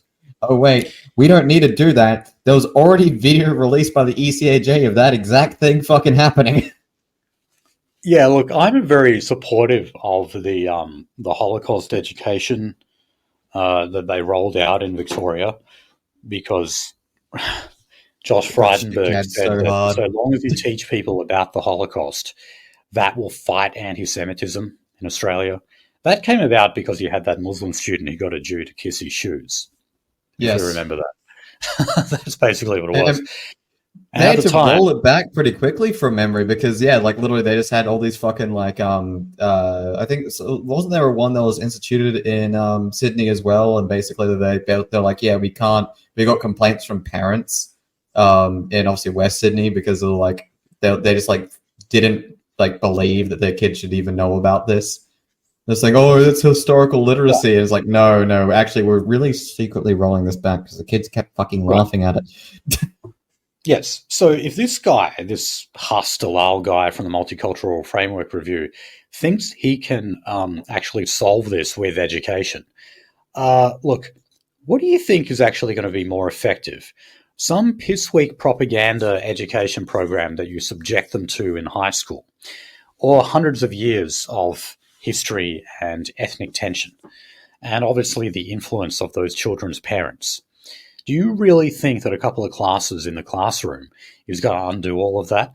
I mean, it's kind of like when they want to send guys like me and you to anti-radicalization classes that I believe they wanted to send Neil Erickson to. Could you imagine? We wanted to go to them just to laugh at them, by the way. No, if they want to send me to one of them, I'll go because I'll find it funny. It'll be entertaining for me. But I remember they wanted to actually do that to Neil Erickson, and they thought they might have $100 an hour for ball busting. So yeah, mate. Good luck with that. Good luck. Like, I'm glad he acknowledges that program. That this problem of inter and intra ethnic conflict exists in Australia because we've imported it. But this idea that he has of actually doing something about it and solving it here in Australia, that is an absolute pipe dream. So good luck, buddy. Okay, let's move on to the economy and cost of living. We have some fun figures for you. In terms of our tax rate here in Australia and bracket creep, that is, people slowly moving on to higher tax rates due to their income increasing thanks to inflation. The average income tax rate increased 7.6% in 2023, which was actually the largest out of any developed country in the world. However, Australia spent 24.9% of their average wages on income tax, but the data shows that in the OECD, that average is actually 34.8%. So in other words, we still actually spend less on income tax than what other OECD nations do on average. So we're not doing too bad. But considering that we've had that much of a tax increase, though, I think does show that, bracket creep is an issue, and that, even if you are earning around $100,000, that's increasingly just sort of turning into an average wage now rather than a high wage, unfortunately. That's not I can go and have a decent holiday maybe like once a year. That's like maybe I'm going to have to reconsider how many times I go to that fucking fancy restaurant. Okay, yeah, if you want to put it that way. First world tragedies, yeah. Yes. Okay, now, here in WA, one of our biggest builders, Collier Homes, is kaput. They've gone into liquidation. Apparently, there is a number of projects that they were right in the middle of, and they've just been abandoned. And I've seen a lot of this. I've seen a lot of these houses that you can tell they're like right in the middle of construction, and then during the day you see no one working there anymore. They just sit there. From my on-the-ground intelligence, this is because they basically like tried to defer some material bills, and then basically they're told you can't defer them anymore. So they've left some like actual local blue ribbon material suppliers with the bag here, which is going to be even more worse because they're blue ribbon, or kind of blue ribbon to be honest, the lower end of blue ribbon. But yeah, like there's now material suppliers locally that are just going to get told to eat a bag of dicks. From what I've been told, Safari Building and Construction Supplies is one of them, which is one of the bigger ones over here. Okay. Which you can go to their warehouse and see that most of the shelves are kind of fucking empty. Okay.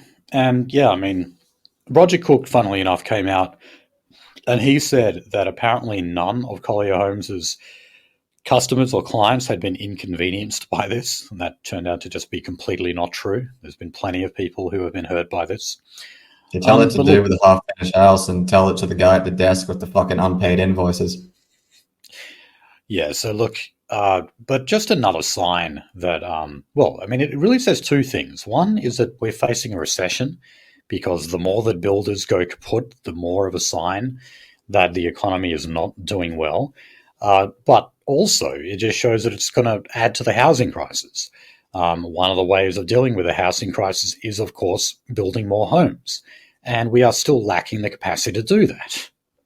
Even more now that we've had another builder go bust. Don't worry, I went to another open home, there was a nice diverse tapestry of buyers. And by diverse, I mean entirely fucking Indian. Yeah. We're told that we're stench of turmeric coming to a suburb near you. According to Chris Minns, we need to import more people so that we have the capacity to build more homes. But the funny thing is, these builders, in other words, people who make the homes, keep going bust at the same time that we import record amounts of immigration. What, are we going to carve these people up and turn them into fucking like RHSs and bricks? Are we? Okay. Now, at the same time all of this is going on, the amount of people on job seeker and youth allowance has gone up. Now, this is despite the fact that we're still not dealing with record unemployment rates, but historically we do have relatively low levels of unemployment rates. And so, how many of those are just new arrivals coasting on their fucking leaving bonus? Yeah, so look, they reckon there's now almost 1 million people on some form of welfare support. So, what was this? In the last 6 months, an additional 66,000 people have moved from work onto either job seeker or youth allowance. In other words, they're unemployed and on the dole now. Yay! All signs of a very healthy economy, surely. We're having a good time. This totally will not socially affect us on a personal level, because we all live in bubbles, right? Certainly do. Okay, now there are renewed calls on the Albanese government to reform our welfare institutions. That's because, one of the reasons why here, former Labor Minister Jenny Macklin has been part of an advisory board.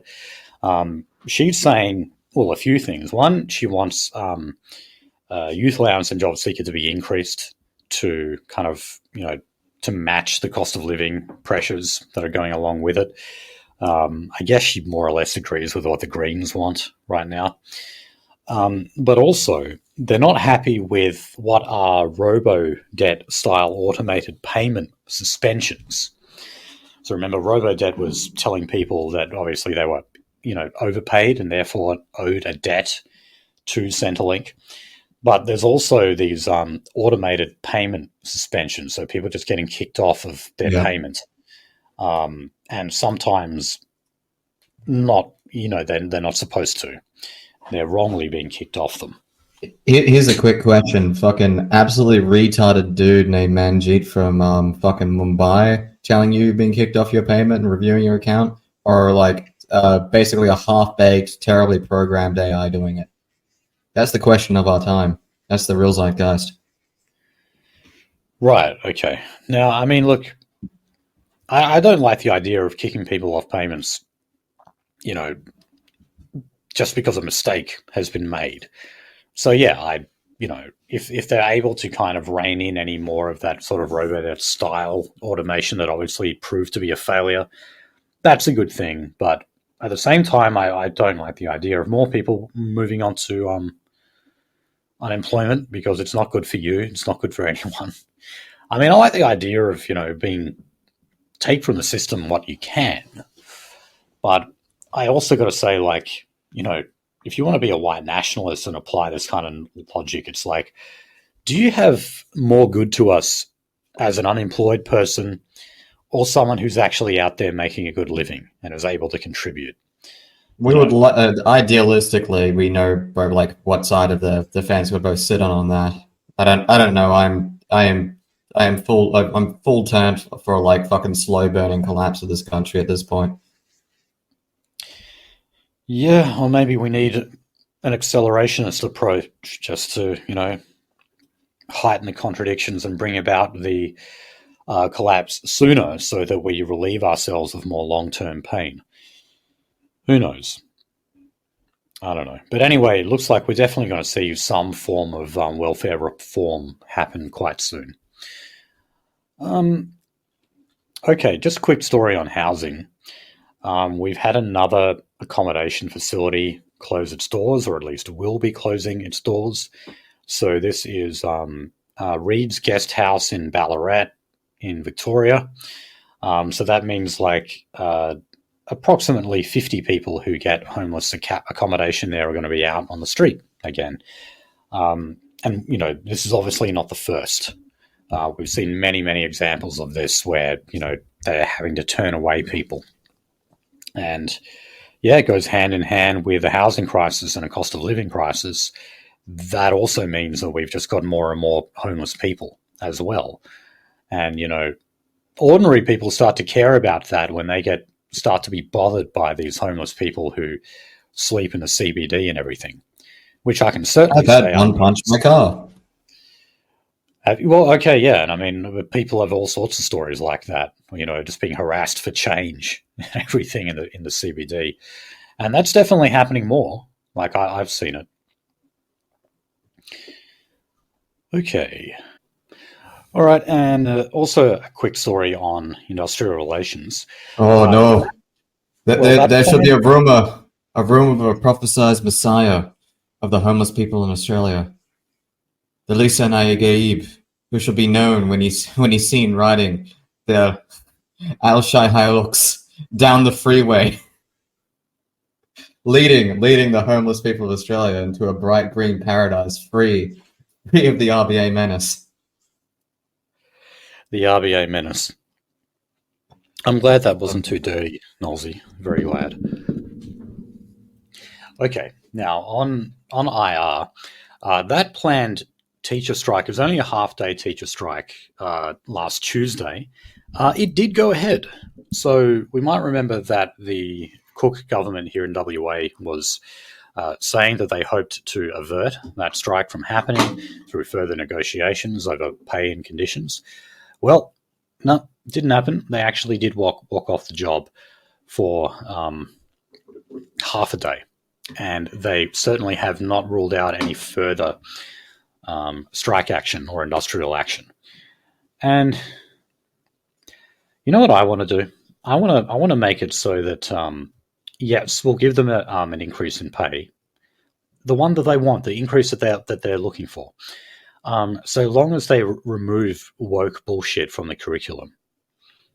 That's what it should be about, Or at the very least saying, how about you stop teaching so much activism and actually get back to the basics, Honestly, these people, like their convictions are only so deep as their wages stay the same as they were last year. I think you'd win that argument. You'd win that shit test. Now, if my memory serves me right, they were still offered like an 11% pay rise over 3 years. It was something like that. It was actually pretty good.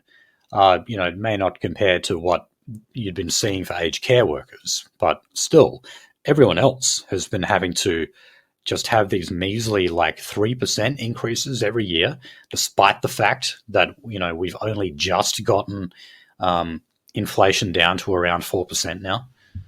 Forgive me if I'm wrong, and I might be wrong on this, but didn't literally government officials give themselves like a pay rise, and they basically admitted, at least to themselves and partially to the public who are paying attention, that oh yeah, our CPI numbers are bullshit. We're using a completely different number. Well, look, whenever it comes to payments like that for politicians, they apparently have an independent umpire. But somehow that independent umpire always manages to give them a very generous boost. And it's funny how, other independent bodies don't do that for other sectors of the economy.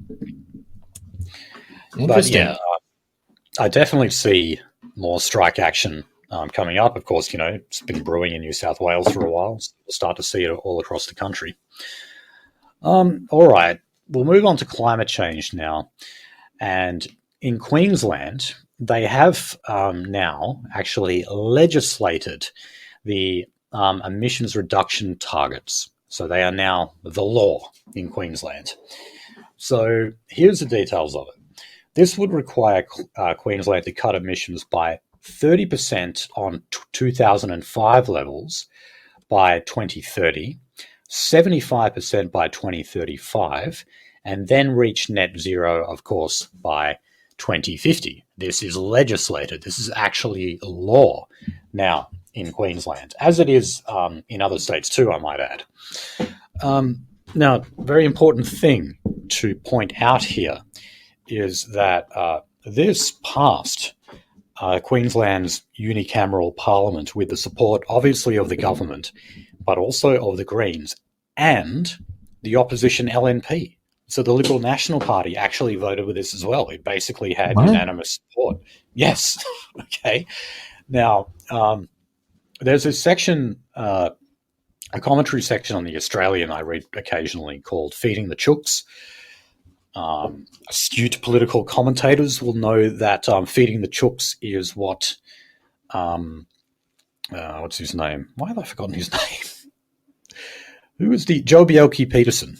Joe Bjelke-Petersen, the old Nationals Premier of Queensland. He used to refer to talking to the media as feeding the chooks. Anyway, there have been several federal government coalition, so people coming from the Liberal Party and the coalition have spoken off the record, in other words, anonymously, with the Australian newspaper, who have actually described this decision to vote for the legislated emissions cuts as totally insane, reckless, and very dangerous. So while you don't have Peter Dutton out there kind of outright condemning the LNP for taking this action in Queensland, there is no doubt that the rank and file, and I would probably argue that even the majority of the federal parliamentary party of both the Liberals and the Nationals don't like this at all. Also remember, it's easy to forget this, but you notice I said the Liberal National Party. That's what they have in Queensland. Remember, that's not a coalition. It's just a party. Yeah. And despite the fact Liberal is the first word in that title, it was really the National Party who assumed control in Queensland when they had that merger into one party. It was really the Nationals, because that's the Nationals' key state, Queensland. As I mentioned, Joe Bjelke-Petersen, he was a Nationals Premier. So these kind of legislated targets have been very well opposed by the National Party, even though, at least on paper, the Federal National Party does support net zero by 2050. Nonetheless, they're fuming over this, and it is stupid. Now, on that note of legislated emissions cuts, here in WA, we're still a state that does not have any. And critics saying that there's no coincidence that when it comes to meeting emissions cuts targets, Western Australia, is the key state not living up to its goals. How about that? So, if you have a look around, I'll just give people a quick little in terms of like the rates that other countries have committed to. So by 2035, let me just check if this is correct. Yeah, by 2035, as I said, Queensland wants 75% reduction. South Australia wants 50%. New South Wales wants 50%. Victoria wants 45 to 50%. The ACT, of course, wants 65 to 75%. And good old Tasmania wants net zero. Do you know what Western Australia and the Northern Territory want? They haven't set any targets. we have no legislated targets whatsoever.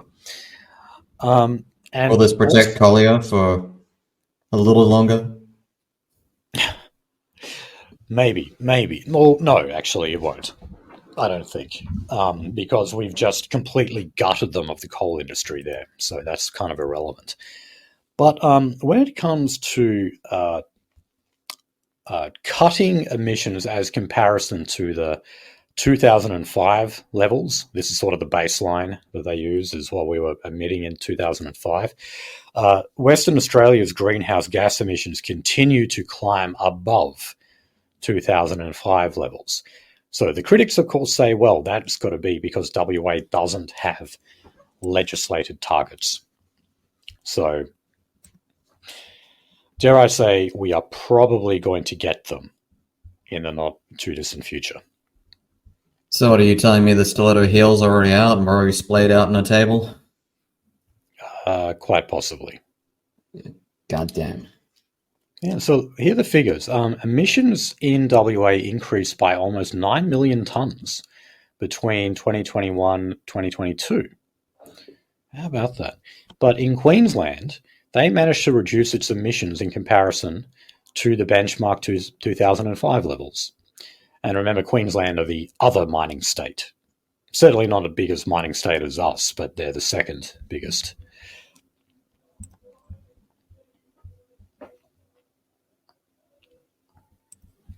Okay, now let's talk a little bit about the whole Made in Australia.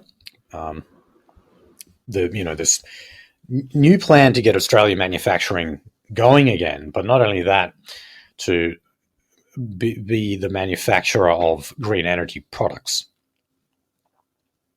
So this plan has come under criticism from a number of people, including John Howard, that we'll get to. But the Green Energy Markets Director, Tristan Edis, said that the federal government's capacity investment scheme was so ambitious that it actually risks attracting projects that are long-term unviable and have no realistic prospect of success. Because remember, what we're trying to do is entice a lot of foreign investors to come over and pour their capital into green energy projects here in Australia. That might mean that the government has to basically start them themselves or offer subsidies big enough to get the ball rolling and get those projects started. However, because we would be doing that on such a large scale, he says that a lot of those projects long-term would prove financially unviable, and therefore we would just abandon them.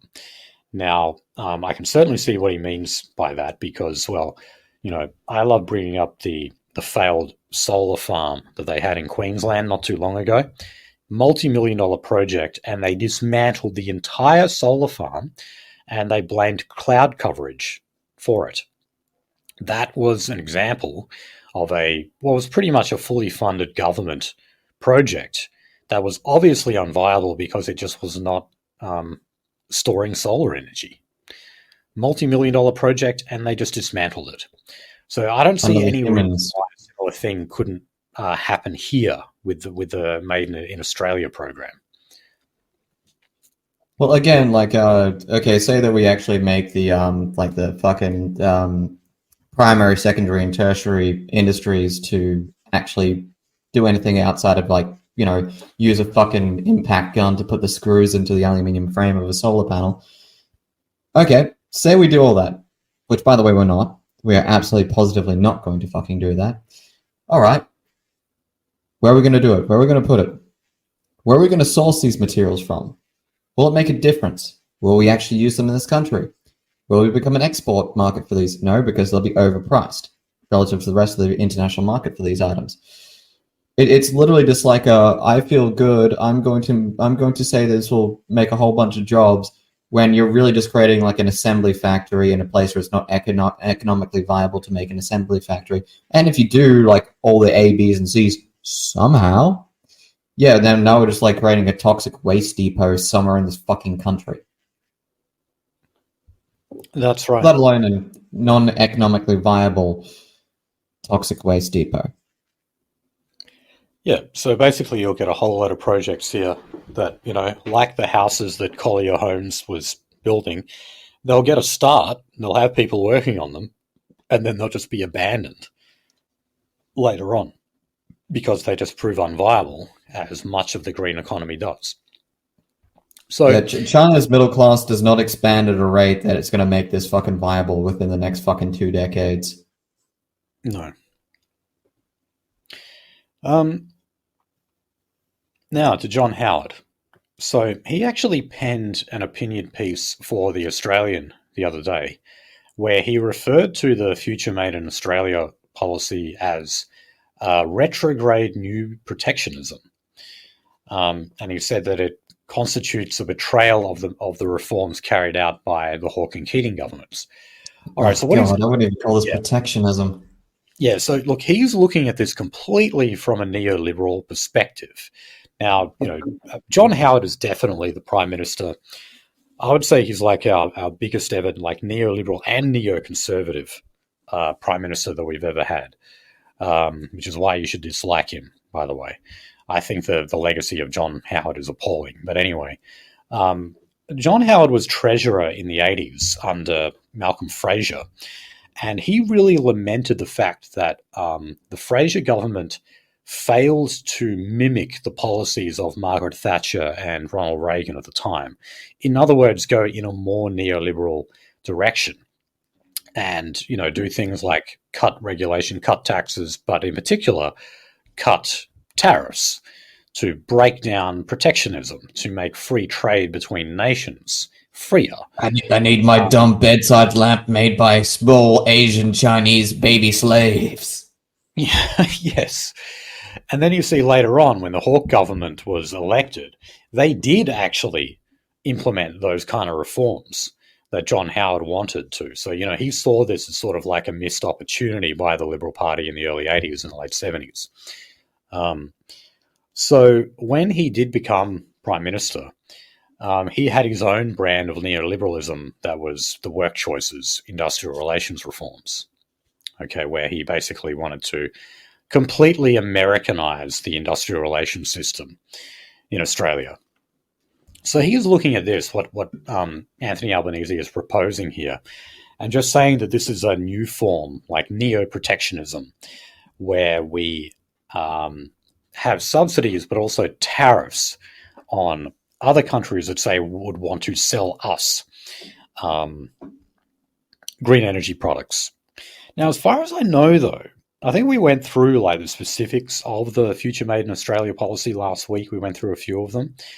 While there are definitely a lot of subsidies involved and direct government incentives being made, I don't recall seeing the implementation of tariffs or the increase in the level of tariffs and the taxation that they take in being increased. I didn't see that proposed at all. So I don't know if Howard is just going after the subsidies or whatever it is here. But he says that this would be a betrayal of the Hawke and Keating reforms. He just completely sees it as a neoliberal thing. Okay.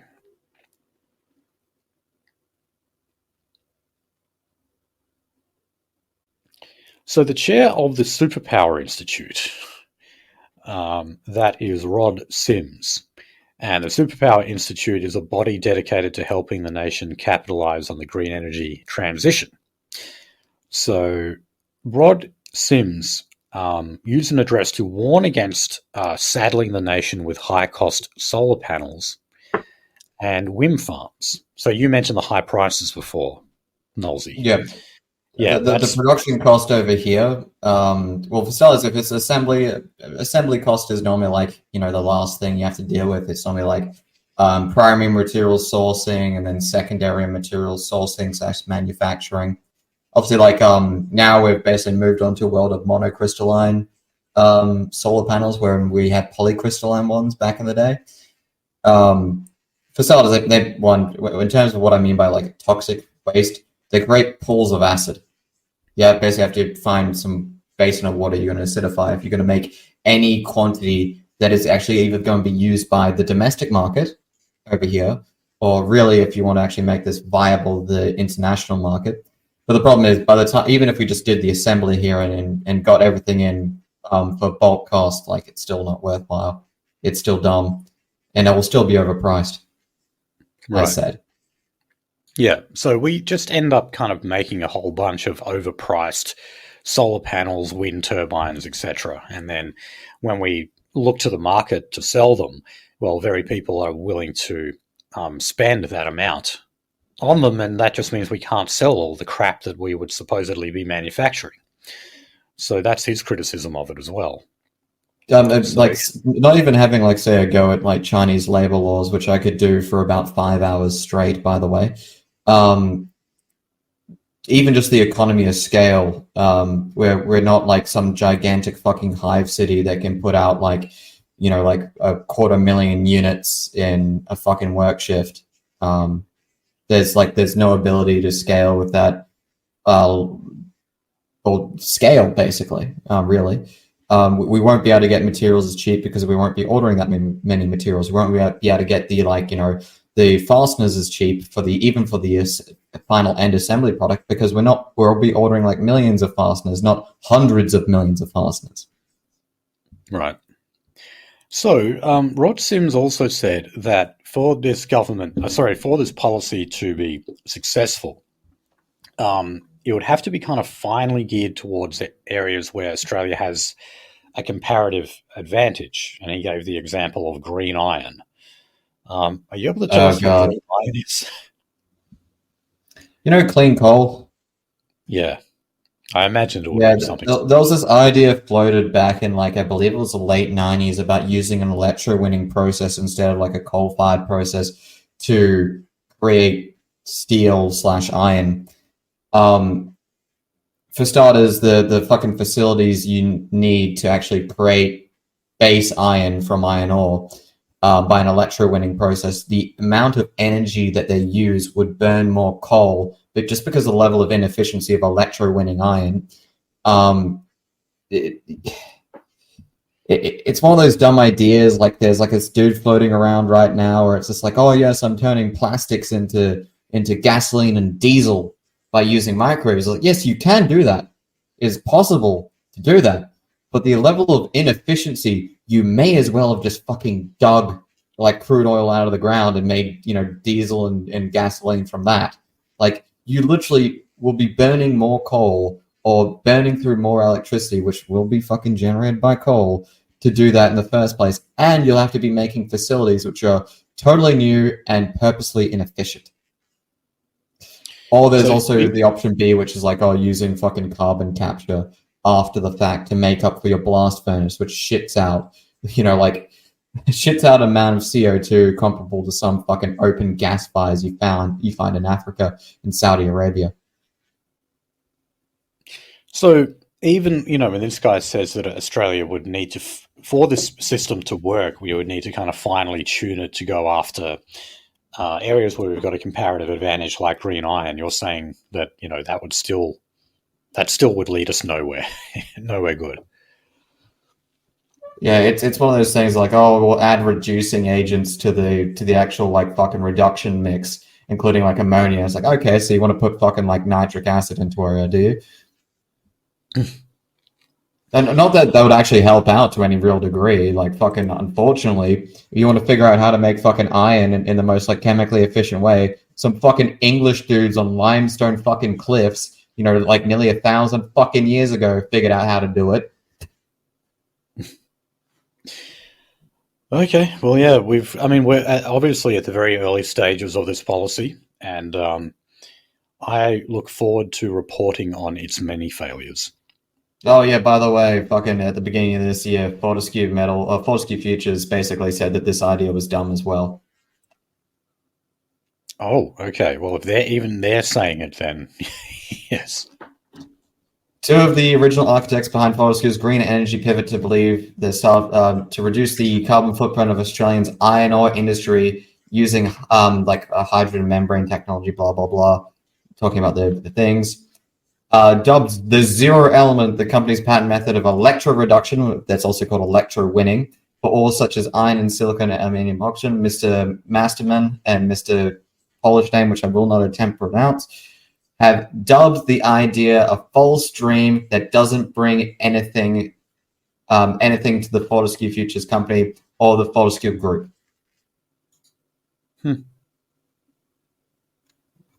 Blah, blah, blah. Yeah. Russia developed green iron technologies. They usually know how to make money out of the green energy system. FMG have been sort of the leaders in that. So if they're saying that, I would take notice of it. That sounds like advice to be heeded. I was literally just looking up to make sure I wasn't pulling shit out of my ass about the electro-winning process being like the first suggested method of it. No, I wasn't pulling stuff out of my ass. I just wanted to make sure I remember that correctly. And then I see an article directly below about like fucking Fortescue Futures being like, yeah, this is a total wank job. We're not doing this. Okay, well, look, again, this would have something to do with Fortescue Metals. They have had to involve themselves in the kind of compulsory rent sinking of Aboriginal corporations that, always look for cuts of money when they start up a new mine project or whatever it might be. So the issue inevitably has been brought up of, okay, what happens when we start moving away from these mine projects and start moving into green energy projects instead? What's going to happen with the arrangements that were made between mining companies and these Aboriginal groups? Are we going to end up with a similar sort of system where we're still handing out bribe money essentially to Aboriginal groups? Yes, and the answer is yes. I'm sure that comes as no surprise to anyone. And look, to give you some detail on that, we've got discussions happening right now in Victoria. So Jacinta Allen is saying that Victorian Labor is moving to share the wealth of renewable projects and other power infrastructure with its Aboriginal people. So we need to, she referred to the growing debacle of land injustice. So, Aborigines not getting their fair share, apparently, when, some resource company starts a project. In other words, they're just not skimming enough money off the top of it. Now, this bloody truth-telling body, I tell you, they're getting some good mileage out of this. They heard that Victoria has earned a total of $149.4 million in royalties for the extraction of gold, $805.6 million for coal, and $79.5 million for sandstone and gravel between 2010 and 2023. And commissioners are pressing the minister on the steps that they have taken to return a proportion of that money to Indigenous landholders. In other words, there's a shitload of royalties being skimmed here by the Victorian government, but the Aboriginal groups and corporations want to know, how much are we getting out of it? So now they're basically running through the detail on how much they'll get and how it will be apportioned to them. So, yeah. Well, again, when the question is there Aboriginal money, the Australian government's answer is always yes. Not that they produce any of it themselves. No. Okay, a couple of quick stories. One is that when it comes to the coalition's energy policy, where that, of course, is including a shift into supporting nuclear reactors being built around the country, they previously said we were going to get the detail on that before the budget, which, of course, is only about 2 weeks away. Apparently, they're still fine-tuning it, so we're not going to hear anything about that until June or July. And it's going to include where they think the reactors would be built. They're going to tell us where the best spots are for these reactors to actually be constructed. They've picked them out. I'm now in a phase of consideration that we might just end up like fucking, the fucking pipe dream of having nuclear reactors in this country, unfortunately, not because of the actual impracticality of the technology itself, but because of the fucking political industrial climate when it comes to fucking energy. Right. But I wonder, are we actually just going to reach the stage that, South Africa was, where it's just like, yeah, we just have to give away these fucking like nuclear devices just because our demographic is just becoming fucking retarded. Are we going to reach that stage before we reach the fucking like the level of necessity required? Well, look, man, at the very least, we need the Liberals to be voted in at the next election because Labor are not going to build any nuclear power plants. And even then, the Liberal Party really just support these small-scale reactors for the time being. So, I mean, the actual timeline of us moving to any form of nuclear power in this country would be extremely long-term, to say the least, I think. Okay, now, last story for climate and energy, again, going to Victoria. They've actually just passed a ban on gas distribution companies providing households and small businesses with discounts on gas appliances. That's right, they've made it illegal to offer discounts on gas appliances. So naturally, the industry is saying that's going to cost jobs, it's going to cost the economy, and it would disproportionately hit poorer families. Yeah, it would, because, very often poorer families are the ones on a budget and who look out precisely for discounts. I think I literally had like a 30-minute rant when this was first brought up about gas appliances, like however long ago. They're saying like, yeah, if you actually want to heat up your food the same amount of fucking thermal energy, nothing beats gas per cost per unit per actual fucking like TPU or TBU fucking supplied. Nothing beats it. And it's so quick and efficient as well. Yes. Okay, now, believe it or not, guys, we do have one good news story, or at least at the surface level, it looks like it is that way. And that is here in WA, our Liberal leader is actually supporting a ban on puberty blockers. So, of course, one of the many drugs that they put children on to supposedly change their gender. So, what you do with this is like, kids who are like, I don't know, 10, 11 or whatever, they put them on them before they hit puberty so that they just don't ever go through it at all. And you can only imagine the kind of medical complications and psychological complications that go along with that. So this is, she's Libby Mettam, by the way. It's easy to forget her. She's the leader of the Liberal Party, but she's not the leader of the coalition here in WA, because the Nationals rule that now. Even though they have an equal amount, they have 3 seats each in the lower house. Anyway, getting sidetracked. This actually came off the back of a report that was released in the UK.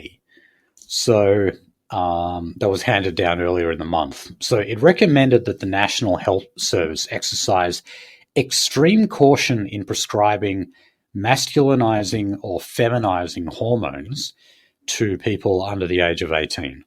And it just went through a whole list of medical complications and dangers and risks that put people through. Now, what I want to know is why did Libby Mettam need this report to say that, though, or to oppose that? Did we really need this report? Unfortunately, we do. Because, like, again, would you expect like anyone in this political climate to actually come out here on like a stand saying, "Hey, no, look, this is actually wrong. We're actually mutilating a child." Unfortunately, the only way that these fucking opinions can be put forwards is by saying, like, "Hey, look, you do realize that like fucking with like puberty and fucking with hormone development over like even an adult's lifespan is actually a fucking section of diseases, right?" Right. And you're putting it, unfortunately, you fucking do. I mean, look, if I say that I support people with phantom limb disorder or whatever it's called, the people who believe that their limbs don't belong to them. If I were to say I support their right to like amputate, or for others to assist them in amputating their leg or whatever it is, do I need a medical report to come out and tell you the medical dangers of amputating your fucking leg? I mean, it just should be obvious to everyone that if you interfere so drastically in a natural occurrence of your body, you're going to fuck yourself up. You do not need a fucking report to tell you that. Again, like I got actually corrected on this, and thank you, people, for correcting me on this. Yeah, the Hippocratic Oath: "Thou shalt not operate on healthy flesh." Yeah, that does amaze me. Exactly say that. So many people in the medical profession who are willing to go along with all of this stuff. Dare I say, it's just because they get money out of it. No, they're no longer physicians; they're in like fucking industry professionals at this point. Yeah. Who are going to be subject to a lot of class action lawsuits, and they fucking deserve it. Well, again, like something that I literally heard through the medical grapevine is that there's now an increase in this one hormonal disease that everyone thinks everyone has now, and like lucky I got screened for it, and it turns out I don't. But then I got the wink, wink, nudge, nudge, read between the fucking lines, brother. Addison's, a cardiac issue. It's a hormonal thing. If you have long-term hormonal imbalances, you basically get this symptom where your heart like slowly starts ticking out, and there's fuck all that can be done about it. Wow. Yeah, I mean, I'm sure there would be a lot of consequences that we still don't know specifically about. But again, we don't need a report for that. Or we don't need to know those things to know that it's wrong, Just like we don't need a report to know that cutting off your child's genitals is wrong, okay? Some things are obviously self-evident. Anyway, let's move on to crime. Now, all right, so I get to talk about what I did this week? Oh, yeah, right. So look, there was a bipartisan committee in Queensland that was formed to tackle, obviously, the issue of increasing youth crime and other issues like supporting victims. Well, guess what? It's been dissolved. So a motion was passed in Queensland, and this was only 8 months after the group was established. Now, there had been criticisms from Labor and the LNP as to the functions of this committee and like why it was effective. But the Labor vote eventually was what resulted in this being abolished. So the committee had agreed to table an interim report for April 12 of this year that obviously did not eventuate. So when that happened, when they realized they weren't going to agree on anything, that's when Labor said, okay, we basically just got to scrap this body. Now, dare I say the reason for that is because nothing in the report was actually going to result in anything tangible. In other words, it wasn't going to decrease the rate of increasing youth crime in Queensland. This whole bipartisan committee, as it's being called, was just a smokescreen and a way of making the government look busy on policy without actually delivering anything substantial. And as we know... I can fucking completely vindicate you on that. Something that the notice of recently covered was the fact that an entire police operation was nixed just because, unfortunately, all the fucking people they would end up being having to target would be fucking Africans. Obviously in Victoria. Yeah, I mean, in Queensland, it's Africans and it's also islanders. Hell of a lot of islander crime going on over there. But yeah, I mean, look, when they went and reversed those previous reforms that they made about bail laws for the youth, there was actually a sharp decrease in crime. So, I mean, it's two things. You get tough on crime and you also stop importing people who commit crime. Now, that, of course, is not an issue for the Queensland government. They don't deal with immigration. That's fine.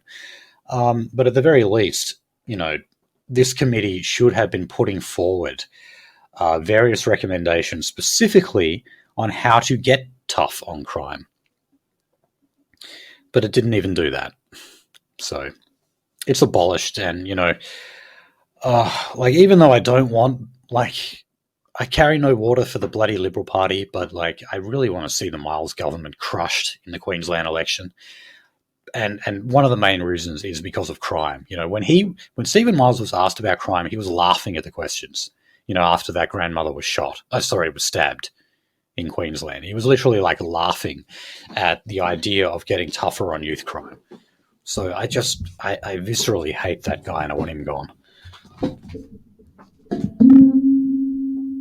Now, at the same time, Stephen Miles said that the 11.2% surge in the state's crime rate last year was disturbing, and so he's flagged the expansion of the police helicopter program, and that's also going to make its way into more marginal seats ahead of the October election.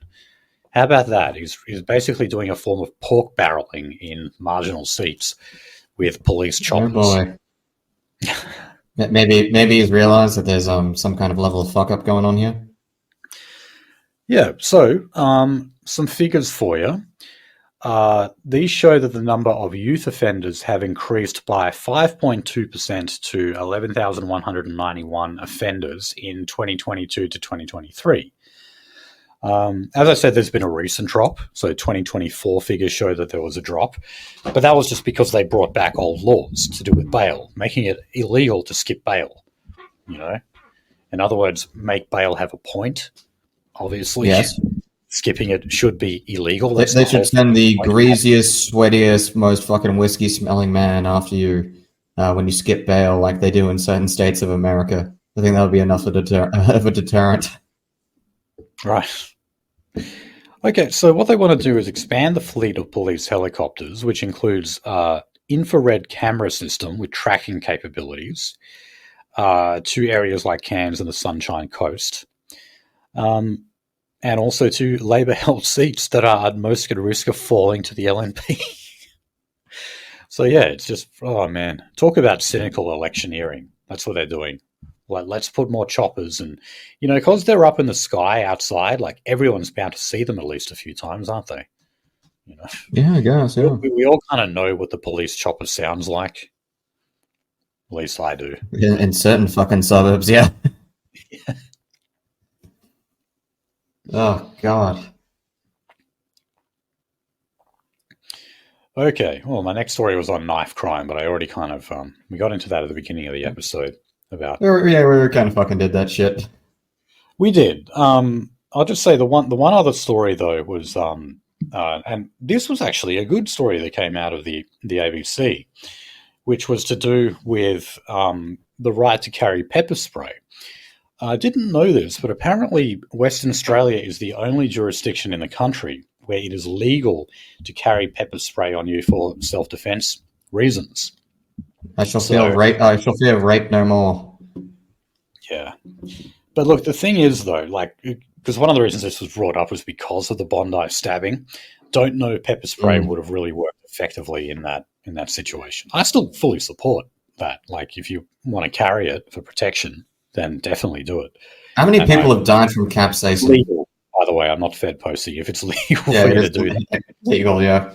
Well, then here's the fucking follow-up question to that. It's legal for people in certain American states to have a firearm for self-defense, but what happens when they actually fucking use it? Right. Now, at the same time, it looks like our national firearms registry is going to go ahead. So the government has committed $160 million to implement that plan. So remember, this is a national register where basically everyone who owns a gun will be on that database. So what they've also got to do, though, is they've got to make sure that every state and territory upgrades their system so that it's compatible and they can share the appropriate data with the federal government. They're sort of the teething problems that they've got to get through. But rest assured, we're going to get it. There's no doubt about it. Okay, so the related topic of drugs, the Victorian government has set up, will not set up a second supervised injecting room in the Melbourne CBD. There already is one. I think they said that was in North Richmond. I forget now. But there were plans, like long-standing plans, to open up a second one. So they're not doing that. Instead, what they're doing is setting up a new $36.4 million community health service in Flinders Street. So this is a place that has, they're going to be dealing out that, I think it's called Noxaline, which is like the anti-overdose drug. Known as Narcan. Noxaline is the generic name for Narcan. Oh, okay. Right. Yeah. Noxaline is Narcan. Narcan is Noxaline. It comes under many different names, but Noxaline is like, it's not the UPAC name. It's still like technically like a name given to it by a pharmaceutical company, but yeah, Narcan. Right. Okay. And they're trying to trial what is like a relatively new product called hydromorphone, which is like how they use methadone to wean people out. Hydromorphone is methadone. Oh, it just is methadone. Yep. Oh, okay. Well, shows how much I know then.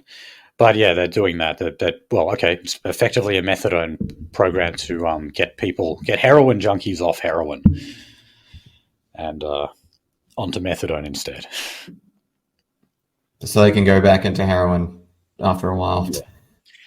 But look, that's the problem with pharmaceuticals. You'll get like a company that like fucking makes the base one, and then you'll get like a handful of other companies that add like a dysfunctional methyl group to them, and then call it a different product because they legally can, because it's a different chemical at that point.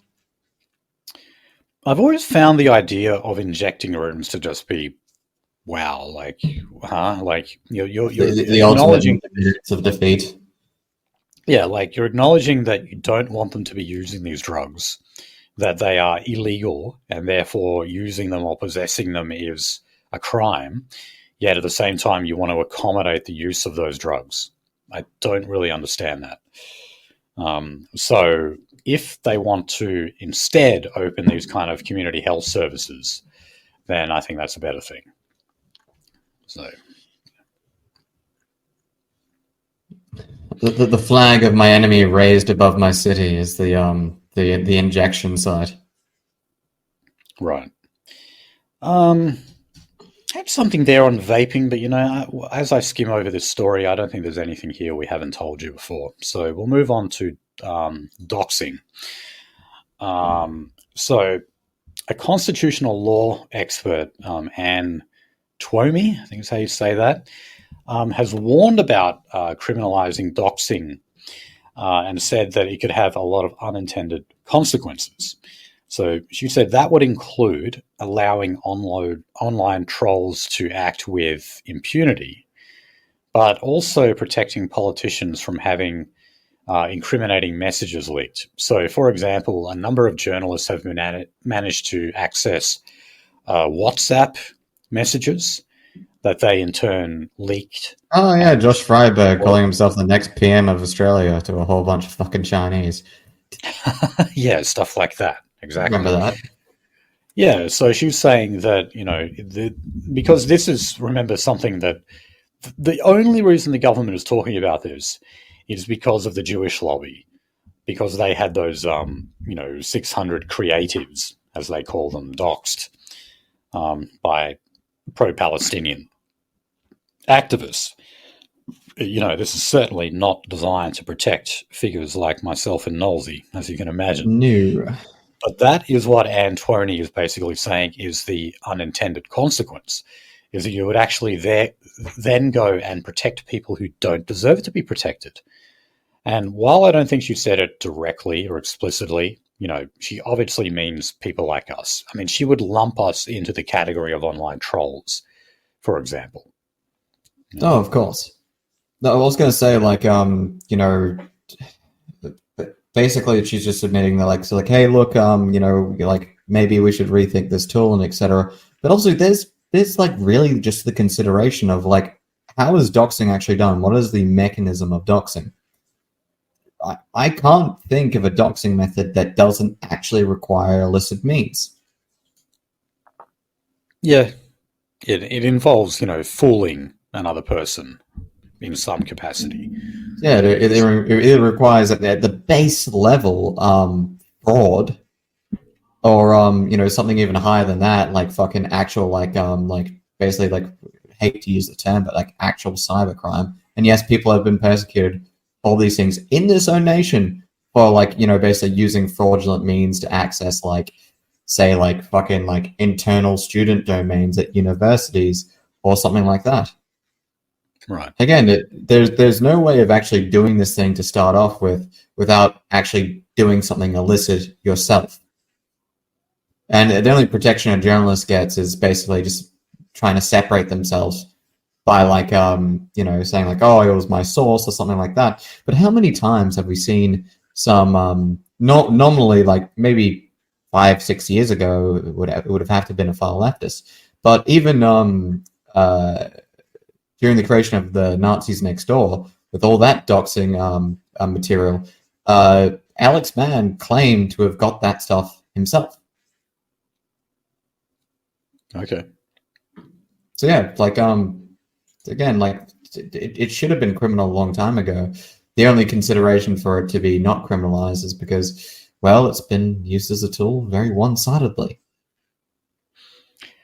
Yeah, and if they do succeed with these anti-doxing laws, which they probably will, I'm sure it would continue in that direction. In other words, if you were to dox a online troll who turned out to be a white nationalist, somehow I don't think that person's going to be prosecuted. I honestly do think they're going to. This constitutional law expert, is perhaps not considering the fact that while on paper it may look like, yes, that would mean online trolls would be protected, you've also just got to consider how much discretion people use when it comes to enforcing the law. And it the beast in the mind of the legal machine. Yes, it varies very, very widely when it comes to people like us.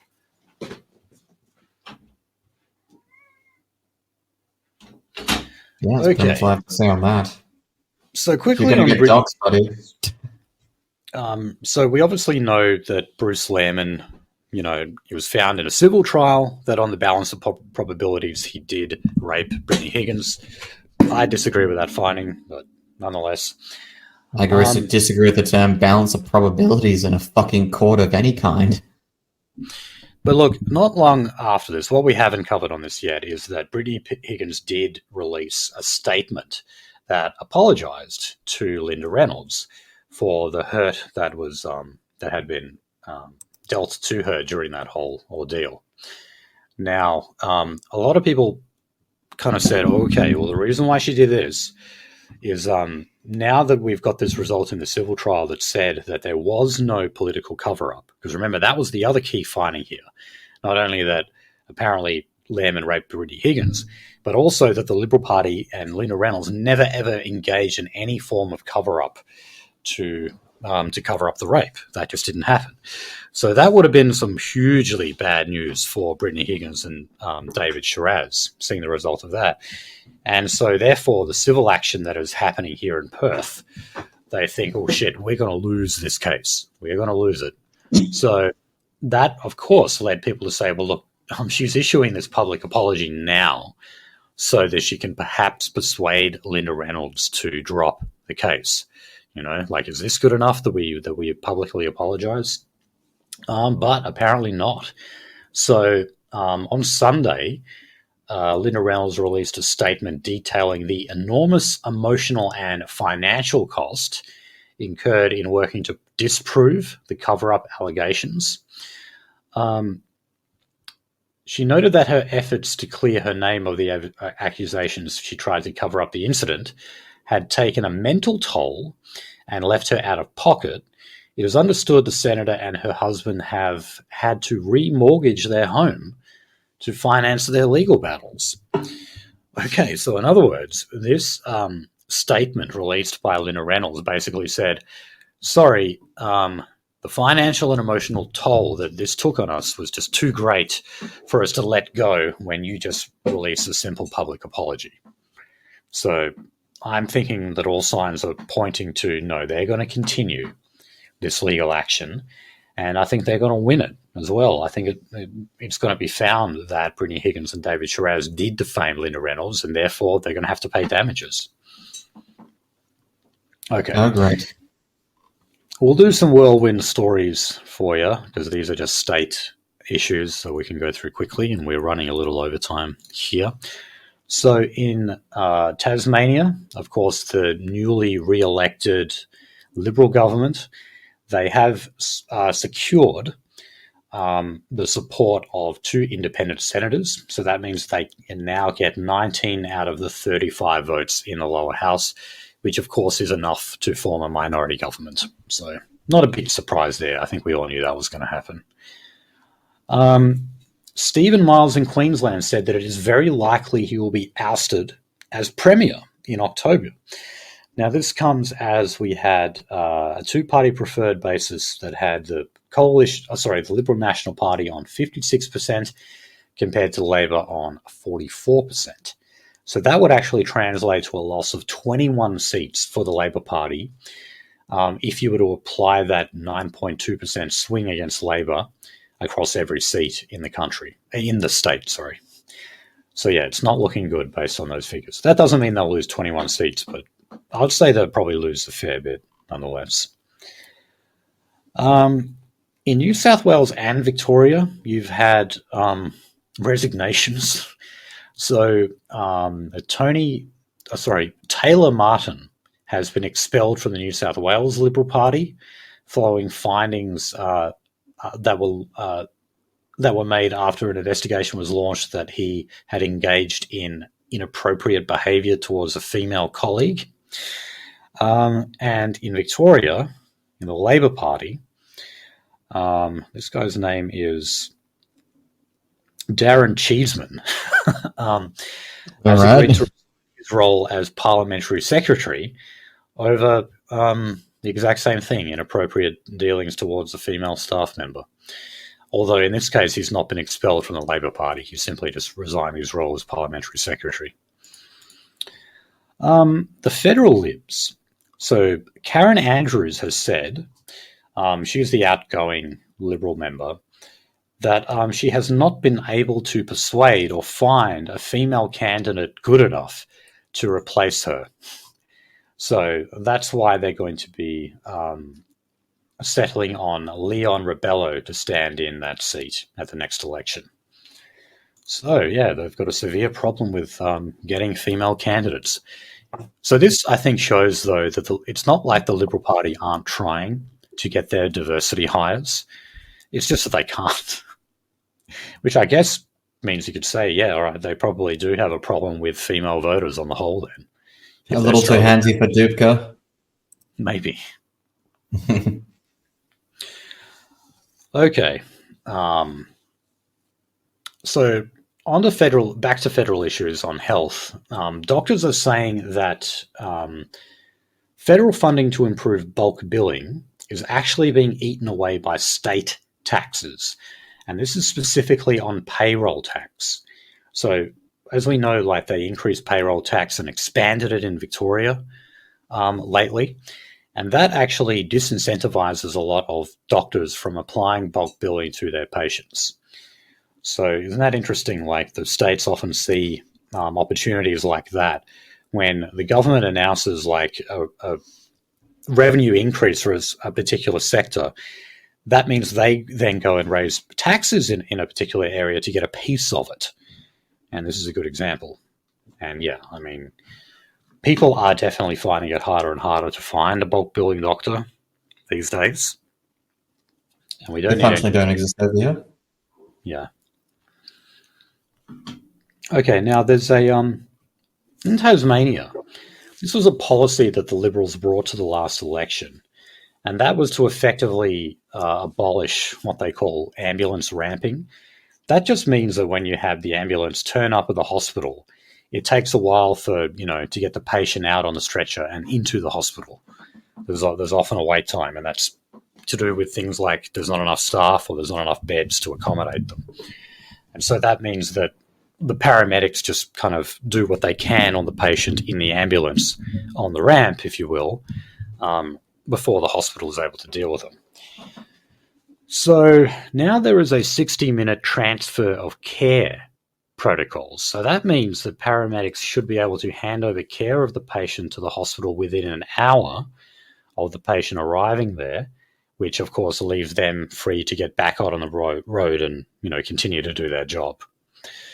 So this is an official policy that hospitals are expected to adhere to now, which is a pretty enormous piece of pressure to heap upon them.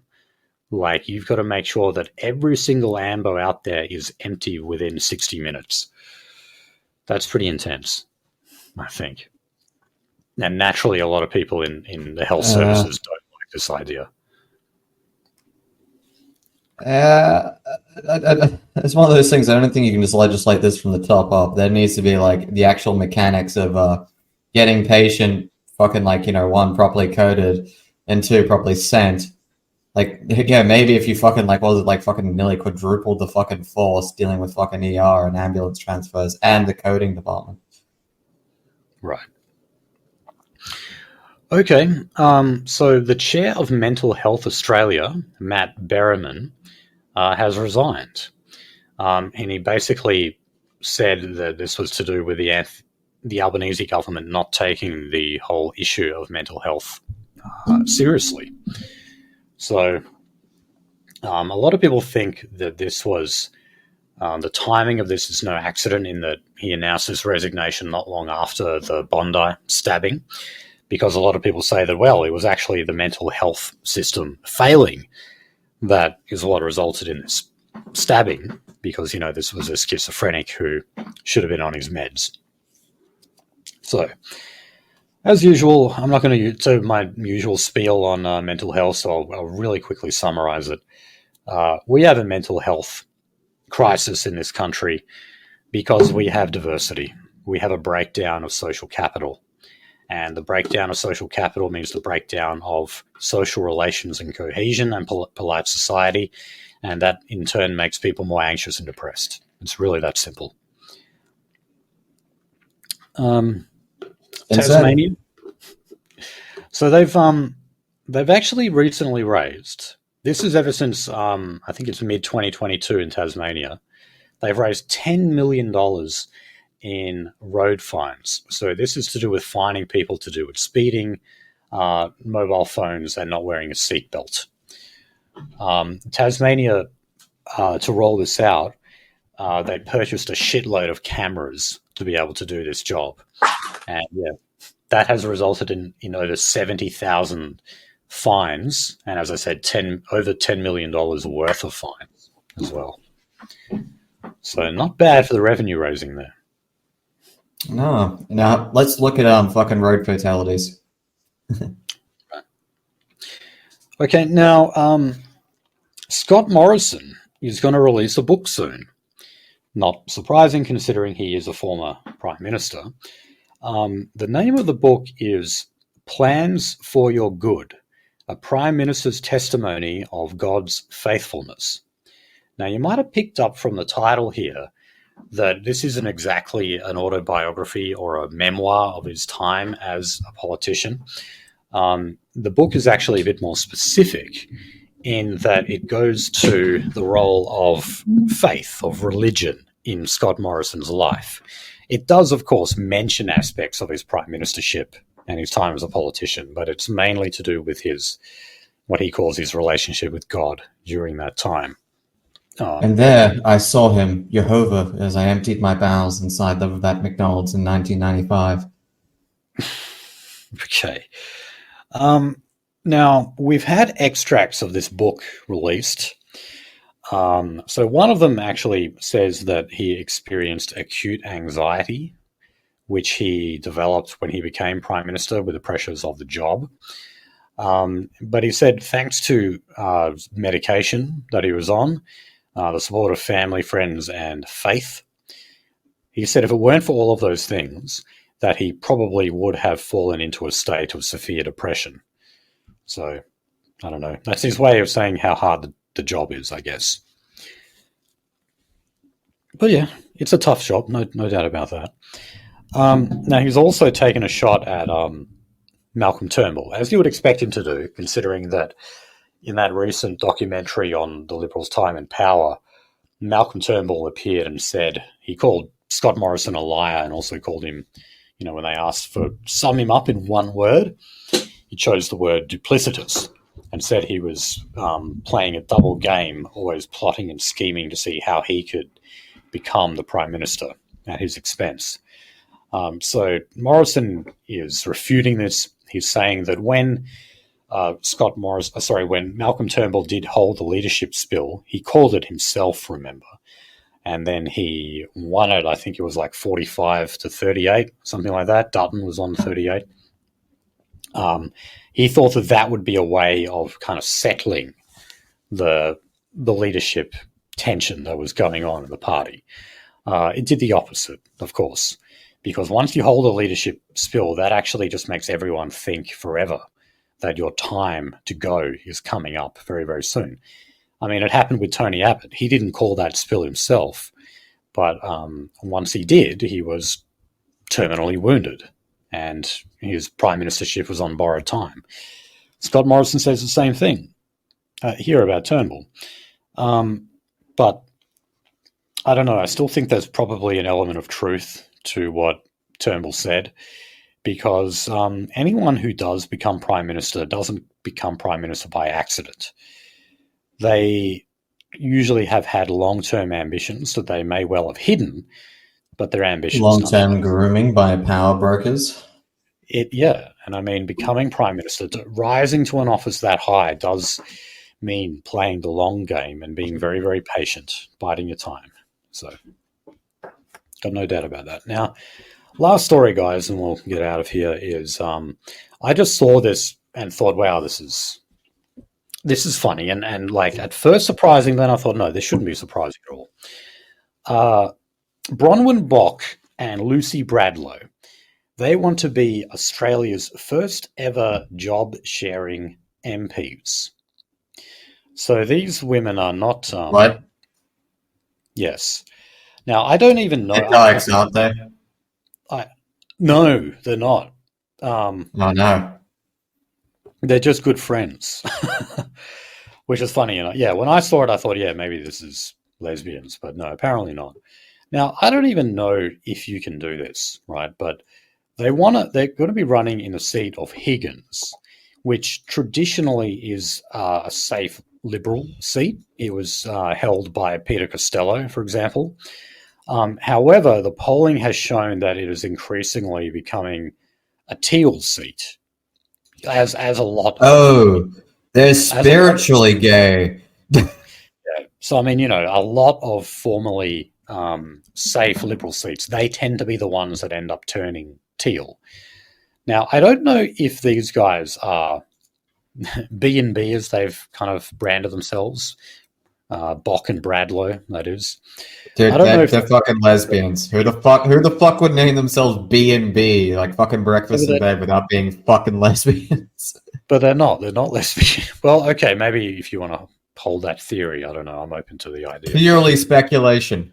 What this is, the reason they're doing this, and by the way, I'd have to look at the legality of this as well. I don't even know if this is even possible, what they're proposing here to be job sharing MPs. But what they're getting at here is, the idea of like splitting work and family responsibilities 50-50 between man and woman in your typical family household.